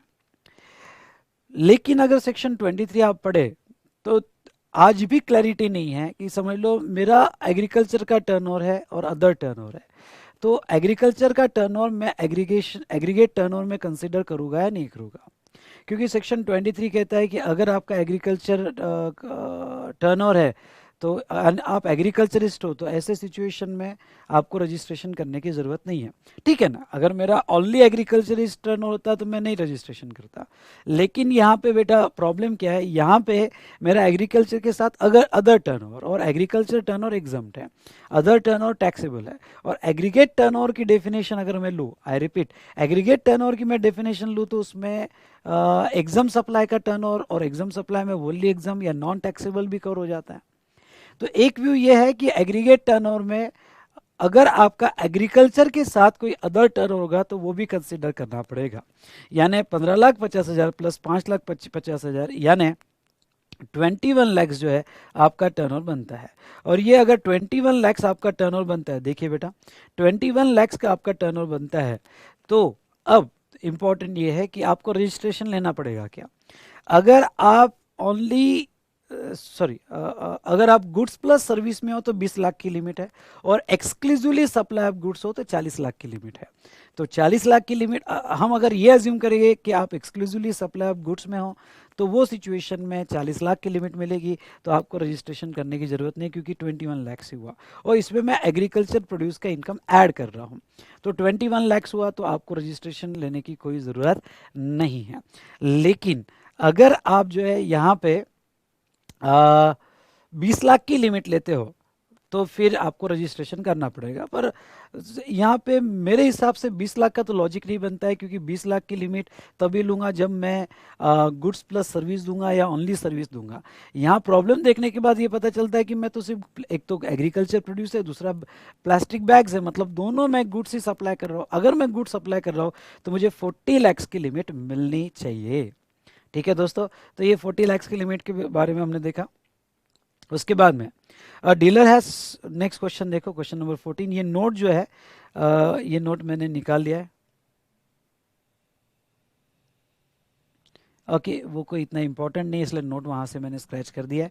उसके बाद में क्वेश्चन नंबर 15 में भी मैंने वही चेंज किया है बेटा। देखो यहाँ पे, अ dealer x has 2 offices, one in Delhi and another in Haryana, the aggregate turnover of both offices 25 lakhs, determine whether x require registration under GST. देखो अब एक दिल्ली में है और दूसरा हरियाणा है, मतलब कोई स्पेशल कैटेगरी ऑफ स्टेट में नहीं है, और दोनों का टर्नओवर जो है यहाँ पे 25 लाख है। अगर मैं ये लेके चलूँ कि they are engage in the supply of services, okay, क्योंकि उन्होंने यहाँ पे देखो कहा कि डीलर है और दिल्ली और हरियाणा है, aggregate turnover of both is 25 lakhs, तो डीलर है, तो डीलर है तो ऐसे सिचुएशन में वो सप्लाई ऑफ गुड्स में ही होगा। तो यहाँ पे मैं ये अज्यूम करता हूँ कि वो सप्लाई ऑफ गुड्स में है, और लिमिट जो अप्लीकेबल होगी वो 40 लैक्स की अप्लीकेबल होगी, इसलिए उसको रजिस्ट्रेशन करने की कोई ज़रूरत नहीं है। तो मैक्सिमम चेंजेस मैंने रजिस्ट्रेशन चैप्टर में जो आंसर चेंज किए है, बस इस 40 लैक्स की लिमिट को कंसिडर करके ही चेंज किए, इसलिए बहुत सी जगह आप जो है इजीली समझ सकते हो और उसको अच्छे से पढ़ भी सकते हो। ठीक है दोस्तों, क्वेश्चन नंबर 16 देखो, यहाँ पे अगेन मैंने ये अज्यूम किया है,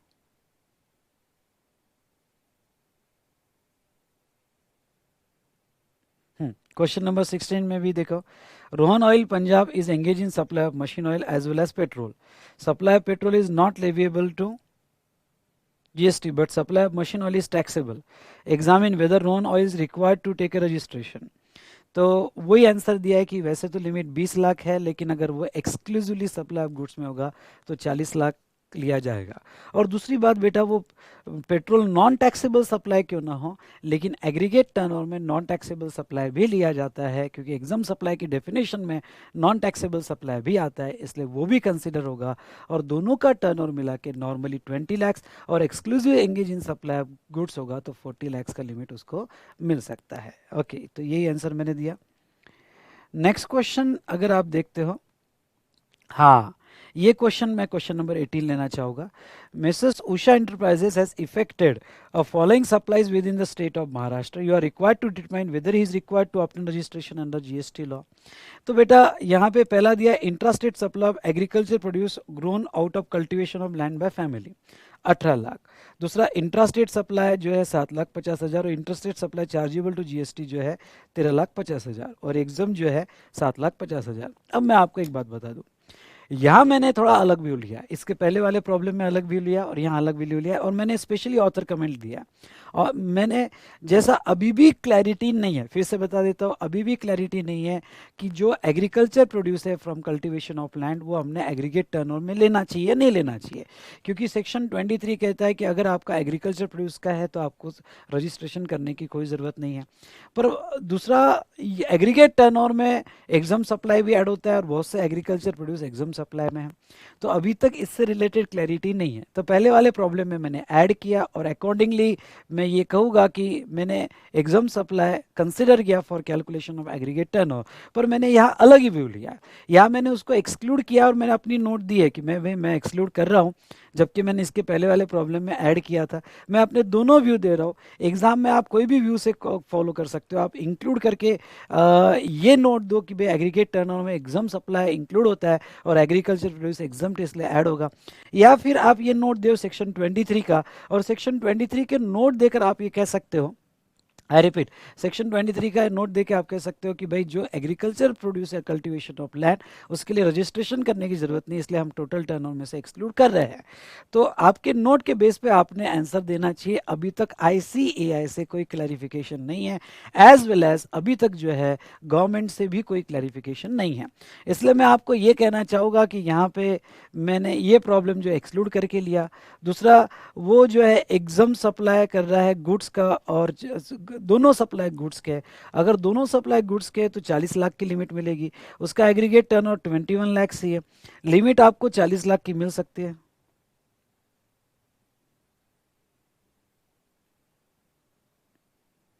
ओके, तो उसको रजिस्ट्रेशन करने की ज़रूरत नहीं है, बस इतना मैंने यहाँ पे चेंज किया है। नेक्स्ट प्रॉब्लम तो आप कर सकते हो बेटा, वही बेटा 40 लैक्स और मैंने वो ऐड किया है। नेक्स्ट प्रॉब्लम में कोई खास बात नहीं है। उसके बाद में यस, ये मैं ले लेता हूँ। Question number 20, Pure Oil Delhi has started a supply of machine oil and high-speed diesel in the month of April 2020. Following details have been furnished by it for the said month. Supply of machine oil in Delhi 2 lakhs. High speed diesel is 4 lakhs. Supply made through Fortis Lubricants, an agent of Pure Oil in Delhi. ठीक है, 1,75,000, and supply made by Pure Oil from its branch located in Punjab 1,80,000. तो देखो यहाँ पे ये जो amount है excluding GST दिया है। Determine whether pure oil is liable for registration. Will your answer change if pure oil supplies machine oil amounting to 2,50,000 from its branch located in Himachal Pradesh in addition to above mention supplies. ठीक है, देखिए अब बेटा यहाँ पे सबसे पहले तो ये जो है दिल्ली में है, वो ऑयल बेच रहा है, ये ऐड होगा एग्रीगेट टर्नओवर में रजिस्ट्रेशन के लिए। उसके बाद में डीजल, क्यों ना डीजल यहाँ पे नॉन टैक्सेबल सप्लाई पर एग्रीगेट टर्नओवर में ऐड होगा। हाँ, अब वो जो एजेंट के थ्रू बेच रहा है, मैंने एक एक्सप्लेनेशन पढ़ाया था सेक्शन 22 में, और मैंने एक्सप्लेनेशन में ये कहा था कि एजेंट के थ्रू अगर बेचता है तो एजेंट के थ्रू जो भी गुड्स बेचता है बेटा वो उसके एग्रीगेट टर्नओवर में ऐड होगा। तो वो sorry supply made through Fortis lubricants and agent of pure oil in Delhi. तो हाँ, एजेंट के थ्रू बेचता है तो वो जो है एजेंट के इसमें भी ऐड होता है, एज वेल एज सप्लायर के इसमें भी ऐड होता है। आई रिपीट, एजेंट के इसमें भी ऐड होता है और सप्लाई के इसमें भी ऐड होता है। ये हमने स्पेशल एक्सप्लेनेशन पढ़ा था, वो जरूर सेक्शन 22 का एक्सप्लेनेशन आपने पढ़ लेना। तो ये भी ऐड होगा, वो एजेंट के थ्रू बेच रहा है तो उसके टर्नओवर में ऐड किया जाएगा। और नेक्स्ट बेटा, supply made in Punjab, Punjab तो एग्रीगेट टर्नओवर ले रहे, ऑल इंडिया बेसिस ले रहे, तो ये भी ऐड किया जाएगा 1,80,000। तो टोटल आपका 9,55,000 आएगा, और 9,55,000 आ रहा है, और सभी मेरे ख्याल से गुड्स में एंगेज है। तो आपको जो लिमिट मिलेगी बेटा यहाँ पे 40 लाख की लिमिट मिलेगी, तो आपको रजिस्ट्रेशन करने की कोई ज़रूरत नहीं है। अगर ये यहाँ पे हिमाचल में भी होता तो हिमाचल में भी जहाँ तक देखा जाए, एक मिनट ना, हाँ, तो हिमाचल की ब्रांच से 2,50,000 तो वो भी ऐड हो जाता, और हिमाचल की ब्रांच से 2,50,000 ऐड कर दे तो 12,05,000 आ रहा है, तो भी उसको रजिस्ट्रेशन करने की कोई ज़रूरत नहीं है। ठीक है, क्योंकि हिमाचल में भी लिमिट अभी गुड्स की होगी तो 40 लाख है। जम्मू एंड कश्मीर है, आसाम है, हिमाचल प्रदेश है, वहाँ गुड्स के लिए 40 लाख दिया है, तो वहाँ रजिस्ट्रेशन करने की कोई ज़रूरत नहीं है। नेक्स्ट क्वेश्चन आप कर सकते हो। वो कोई इतना, सिर्फ वही चेंज किया है बेटा मैंने, यहाँ पे 40 लाख का लिमिट वाला क्लॉज। बाकी तो कुछ नया होगा तो मैं कवर कर लेता हूँ, अदरवाइज सभी जगह मैंने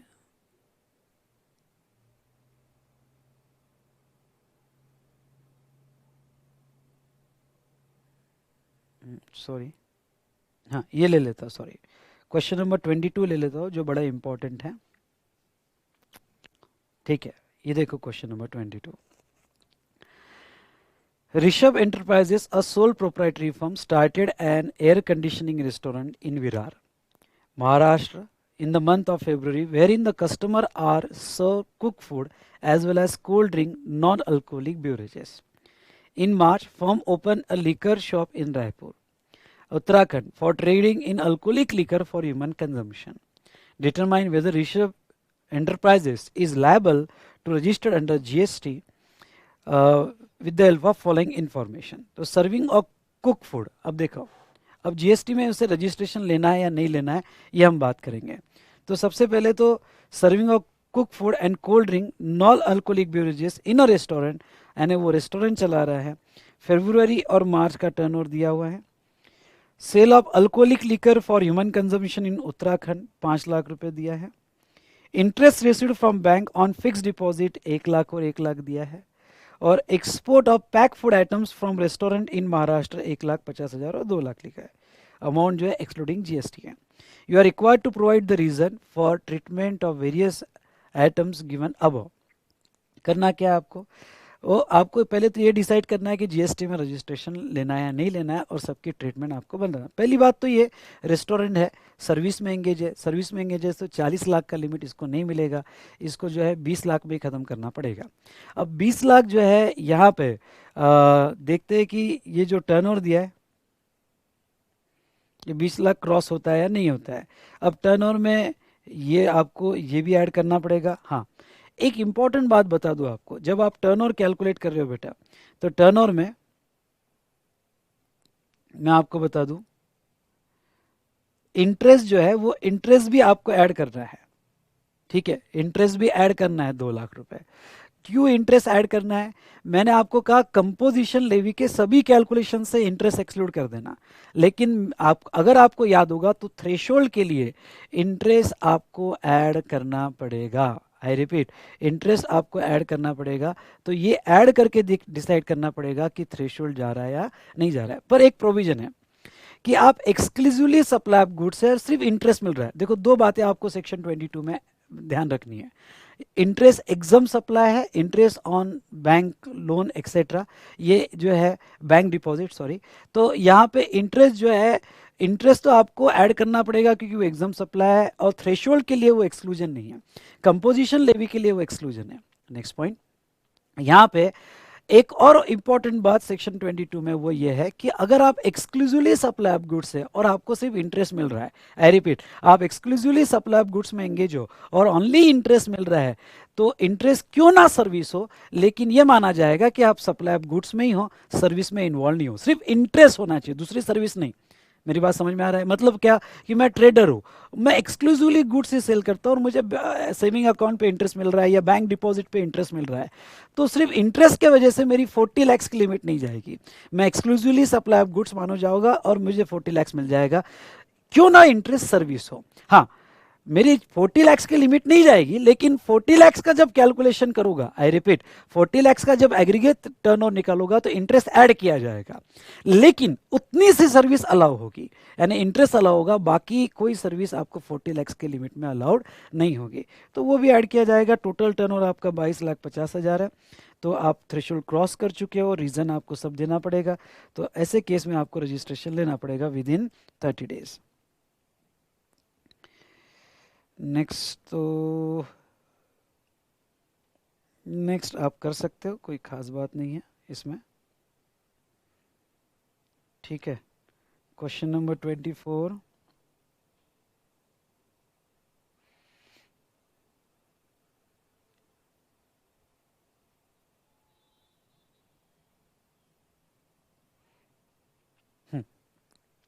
क्वेश्चन नंबर 24 में आपके साथ डिस्कस कर लेता हूँ।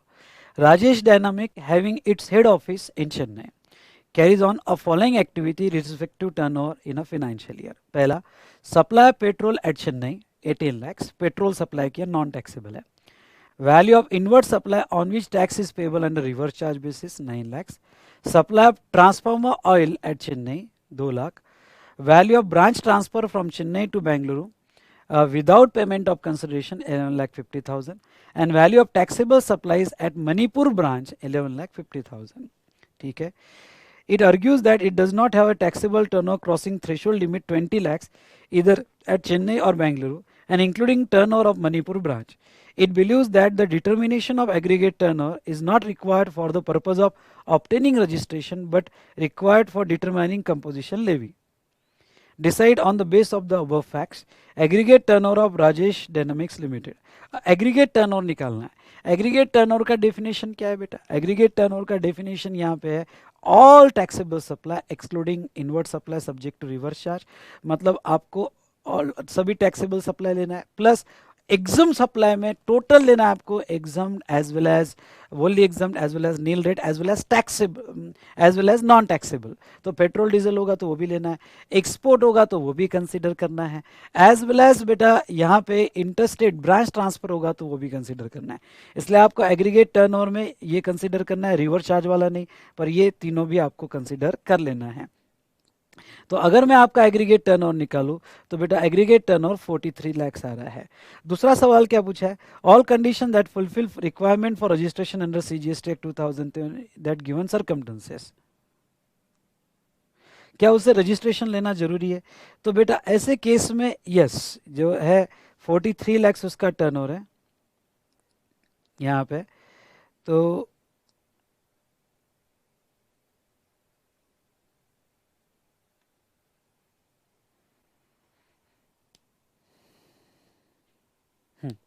ठीक है, तो यहाँ 40 लाख की लिमिट दी है. फिर मैंने एक नोट दिया बेटा, मैं पढ़ लेता हूँ. Rajesh dynamic is liable to registered in Chennai Tamil Nadu if aggregate turnover in financial year exceeds 40 lakhs. ठीक है.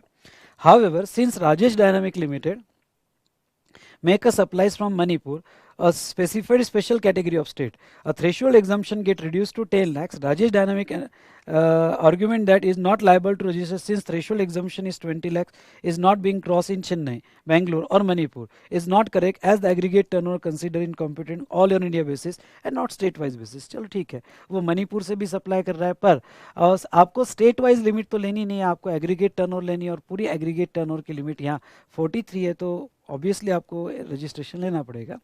Further, Rajesh Dynamic is also wrong in believing that aggregate turnover is computed only for the purpose of determining eligibility of composition levy, since aggregate turnover required to be determined the eligibility of both registration and composition levy. Rajesh turnover ने यहाँ पे Rajesh dynamics ने इन्होंने यहाँ ये contention लिया कि नहीं, एग्रीगेट टर्नओवर की लिमिट जो है ये डेफिनेशन जो है सिर्फ कंपोजिशन लेवी के लिए अप्लाई होगी और रजिस्ट्रेशन के लिए अप्लाई नहीं होगी. ये भी बिल्कुल सही नहीं है, वो रजिस्ट्रेशन के लिए भी अप्लाई किया जाएगा. ठीक है. क्वेश्चन नंबर 31 ये आप कर लेना, ये आपने देख लेना. 33 देख लेते हैं. ये वाला क्वेश्चन मैं ले लेता हूँ, क्वेश्चन नंबर 33. चलो. Alpha private limited Pune provides housekeeping services. Company supplies its service exclusively through e-commerce website owned and managed by Clean India Private Limited, Pune. The turnover of Alpha Private Limited in current financial year is 18 lakhs. Advise Alpha Private Limited as whether they are required to obtain GST registration. Will your advice be different if Alpha Private Limited sells ready-made garments exclusively through e-commerce website owned and managed by Clean India Private Limited? चलिए, पहली बात तो वो house keeping services दे रहा है, house keeping services दे रहा है और ईसीओ के थ्रू दे रहा है, तो 95 आपको याद आना चाहिए और 95 याद आना चाहिए. और इसका टर्नओवर जो है यहाँ पे 20 लाख से नीचे यानी 18 लाख है, इसलिए अल्फा प्राइवेट लिमिटेड को रजिस्ट्रेशन करने की कोई ज़रूरत नहीं है. ये केस में ई कॉमर्स ऑपरेटर पे करेगा. दूसरा, अगर वो इंस्टेड ऑफ यहाँ पे यस हाउसकीपिंग सर्विस के जगह रेडीमेड गारमेंट्स अगर गुड सप्लाई कर रहा है, तो सेक्शन 24 में अगर आप ईसीओ के थ्रू गुड सप्लाई करते हो तो आप फिर कंपलसरी रजिस्ट्रेशन में आ जाते हो और ये केस में फिर आपको कंपलसरी रजिस्ट्रेशन के अंदर रजिस्ट्रेशन करवाना पड़ेगा. तो ऐसे सिचुएशन में बेटा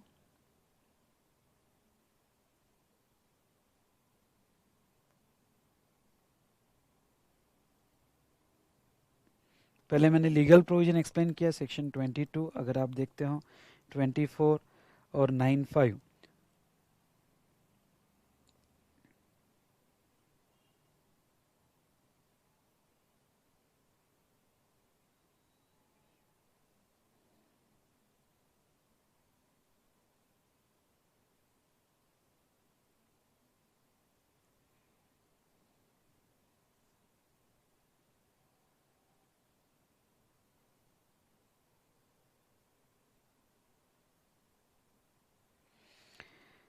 वो ईसीओ में क्लासीफाई होगी, और नोटिफिकेशन 17/2017, एग्ज़ाम में नोटिफिकेशन नंबर आपको लिखने की ज़रूरत नहीं है।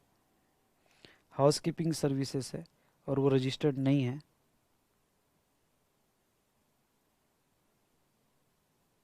और ईसीओ टैक्स देगा, लेकिन रेडीमेड गारमेंट्स होगा तो वो सिचुएशन में कंपलसरी रजिस्ट्रेशन आएगा।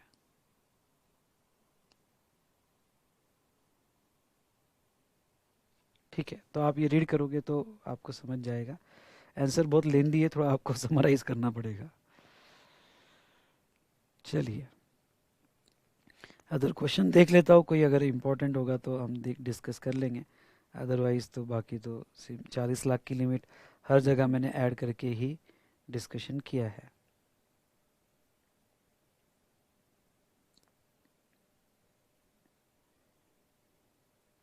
ठीक है, बाकी तो आप पढ़ सकते हो बेटा, सिर्फ हर जगह में 40 लाख की लिमिट मैंने ऐड किया है, बाकी तो ऐसा कुछ नहीं है स्पेशल।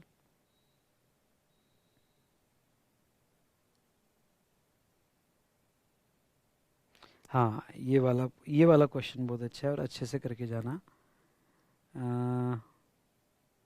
यस, क्वेश्चन नंबर 465 ले लेता हूँ, इम्पोर्टेंट। ठीक है, Mahadev enterprises, a sole proprietorship firm, open a shopping complex dealing in supply of goods at multiple location, that is Himachal Pradesh, Uttarakhand, Tripura in the month of June. It has furnished following details relating to the sale made at such multiple location.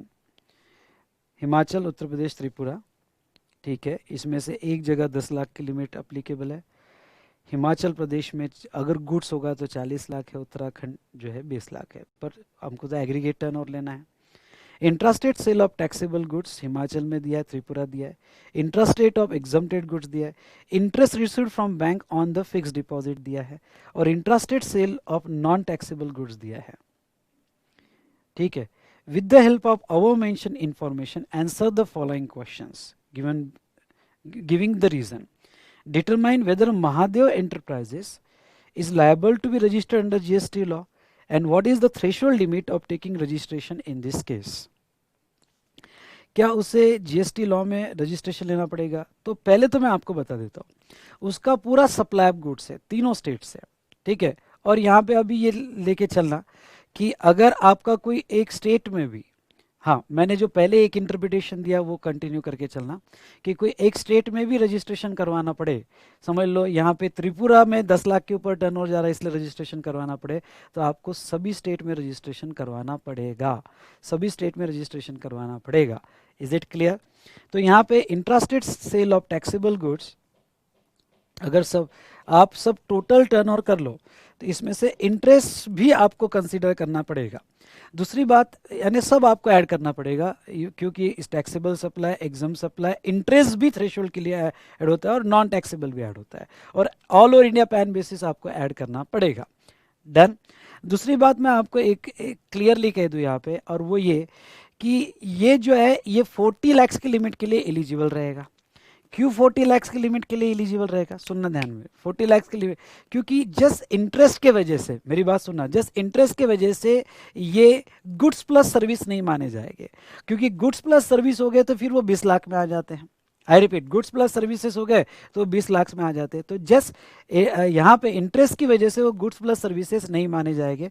वो यहाँ पे जहाँ तक देखा जाए तो वो यहाँ पे यस, वो exclusively engage in supply of goods ही माने जाएंगे, और exclusively engage in supply of goods कहने की वजह से यहाँ जो है ओके उनको 40 लाख का लिमिट मिल जाएगा। अगर आप पढ़ोगे तो एक एक चीज का आंसर मैंने अच्छे से दिया है, कि यहाँ थ्रेशोल्ड लिमिट 10 लाख है, वैसे 20 लाख है, और 40 लाख जो है रेस्ट ऑफ द इंडिया। ठीक है, threshold limit for person making exclusive taxable supply of service और supply of both goods and service as under, यानी आप सिर्फ सर्विस देते हो या गुड्स प्लस सर्विस देते हो तो 10 लाख और 20 लाख ही है। ठीक है, as per section 26 aggregate turnover में क्या क्या इंक्लूड होता है, तो ऐसे केस में आपका पूरा एग्रीगेट टर्नओवर जो है 22 लाख प्लस 21 लाख प्लस 14 लाख, ऐसा टोटल आपका एग्रीगेट टर्नओवर जो है लिया जाएगा।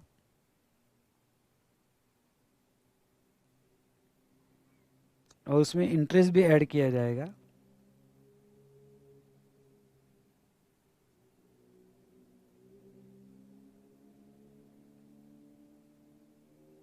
महादेव एंटरप्राइजेस का टर्नओवर 57,50,000 है। Applicable threshold limit registration is,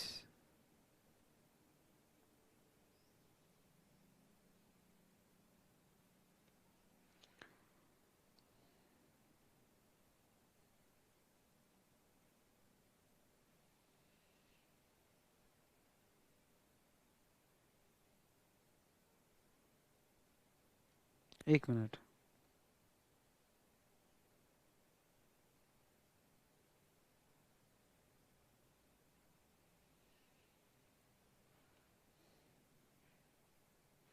just a minute बेटा।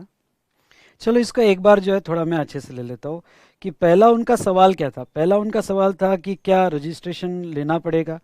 तो मैं आपको बता देता हूँ यहाँ पे हिमाचल प्रदेश में 40 लाख का लिमिट है अगर आप ओनली गुड्स में हो। उत्तराखंड में 40 लाख एक्सेप्ट नहीं किया है, यहाँ पे 40 लाख का लिमिट है। उत्तराखंड में 20 लाख का ही है और त्रिपुरा में 10 लाख का ही है। ठीक है, त्रिपुरा में 10 लाख का ही है लिमिट। लेकिन अब बेटा मैं दो फैक्टर पे इसका आंसर देना चाहूँगा, थोड़ा फिर से ध्यान से सुन लीजिएगा। मैं थोड़ा फिर से इसको आपको एक्सप्लेन करना चाहूँगा, और वो दो कौन से फैक्टर में कि अभी एक बेस जो आईसीएआई का इंटरप्रिटेशन है वो लेके चलो कि आपका अगर aggregate turnover, I repeat aggregate turnover cross हो गया और कोई एक स्टेट में भी, यानी त्रिपुरा में 10 लाख का लिमिट है और हमारा एग्रीगेट टर्नओवर क्रॉस हो गया, ओके, तो त्रिपुरा के एंगल से अगर क्रॉस हो जाता है तो आपको सभी स्टेट में रजिस्ट्रेशन लेना पड़ेगा। लेकिन मेरे हिसाब से ये प्रॉब्लम में जो अगर आप देखते हो तो ये प्रॉब्लम में टोटल एग्रीगेट टर्नओवर 57,50,000 होता है। अगर टोटल एग्रीगेट टर्नओवर 57,50,000 टोटल अगर हम कर ले तो फिर ये सिचुएशन में यहाँ पे, आई रिपीट ये सिचुएशन में यहाँ पे जो है सभी जगह रजिस्ट्रेशन करवाना पड़ेगा। फिर लिमिट आपकी 40 हो, 20 हो, 10 हो, क्योंकि सबके लिए एग्रीगेट टर्नओवर क्रॉस हो गया लिमिट के बाहर, तो सवाल ही नहीं आता। हाँ, अगर यहाँ एग्रीगेट टर्नओवर 15 ही लाख होता तो त्रिपुरा के हिसाब से बढ़ जाता और उत्तराखंड और हिमाचल प्रदेश के हिसाब से कम होता। तो ऐसे सिचुएशन में आपको ये नया इंटरप्रिटेशन जो मैंने स्टार्टिंग में दिया है वो नए इंटरप्रिटेशन के हिसाब से आपको हिमाचल प्रदेश और उत्तराखंड में भी रजिस्ट्रेशन करवाना पड़ता, क्योंकि त्रिपुरा में रजिस्ट्रेशन आपका जो है वो 10 लाख के ऊपर जा रहा है, इसलिए करवाना पड़ रहा है, इसलिए दोनों स्टेट में करवाना पड़ता। इसलिए मेरा ओपिनियन अभी बाजू में रख देना और आईसीएआई का ओपिनियन फॉलो करना। दूसरी इंपॉर्टेंट बात यहाँ पे है कि ये अगर देखोगे तो ये गुड्स में ही एंगेज है, सिर्फ एक सर्विस है। लेकिन यहाँ एक नई अमेंडमेंट हुई है और बहुत इंपॉर्टेंट अमेंडमेंट हुई है, एक एक्सप्लेनेशन ऐड हुआ है सेक्शन 22 में, क्या कि इंटरेस्ट एक ही सर्विस चल सकती है, यानी आपको इंटरेस्ट मिल रहा है और इसके अलावा सिर्फ आप गुड्स का सप्लाई करते हो तो वो exclusively engage in supply of goods माना जाएगा। I repeat, exclusively engage in supply of goods ही माना जाएगा और 40 लाख के लिए आप जो है जा सकते हो। पर यहाँ टोटल एग्रीगेट टर्नओवर बेटा 57 लाख हुआ है तो सबको रजिस्ट्रेशन तो करना ही पड़ेगा, दूसरा ऑप्शन नहीं है। उसके बाद में उन्होंने क्वेश्चन क्या पूछा है ये केस में, उन्होंने ये क्वेश्चन ये पूछा है यहाँ पे कि explain the reason whether your answer in one will change in following independent cases. If Mahadev Enterprises is dealing in taxable supply of goods only from Himachal Pradesh, मतलब ये छोड़ दो, त्रिपुरा छोड़ दो और आप इधर यहाँ पे उत्तराखंड छोड़ दो, सिर्फ उनका एक यूनिट है हिमाचल प्रदेश और हिमाचल प्रदेश से ही वो सप्लाई कर रहा है और गुड्स ही सप्लाई कर रहा है, तो फिर क्या होगा, तो हिमाचल प्रदेश में उसका टर्नओवर 22,50,000 है और लिमिट कितनी अवेलेबल है बेटा हिमाचल प्रदेश में 40 लाख की लिमिट अवेलेबल है और यहाँ पे 22,50,000 है, तो फिर उसको रजिस्ट्रेशन करने की जरूरत नहीं। इसलिए अगर आप आंसर देखोगे बेटा तो आंसर में यहाँ दिया है कि अगर ओनली इन हिमाचल प्रदेश होगा तो 40 लाख की लिमिट अवेलेबल है और उसको रजिस्ट्रेशन करने की जरूरत नहीं है। दूसरा वो क्वेश्चन क्या पूछ रहा है यहाँ पे बी, देखो बी ये पूछ रहा है कि Mahadev enterprise dealing in taxable supply of goods and services only from Himachal Pradesh. हाँ, गुड्स प्लस सर्विसेज होती, come on, goods plus services होती तो फिर 20 लाख का लिमिट मिलता। एक्सक्लूसिवली गुड्स है तो 40 लाख, पर गुड्स प्लस सर्विसेज है तो 20 लाख, तो फिर उसको रजिस्ट्रेशन करना पड़ता।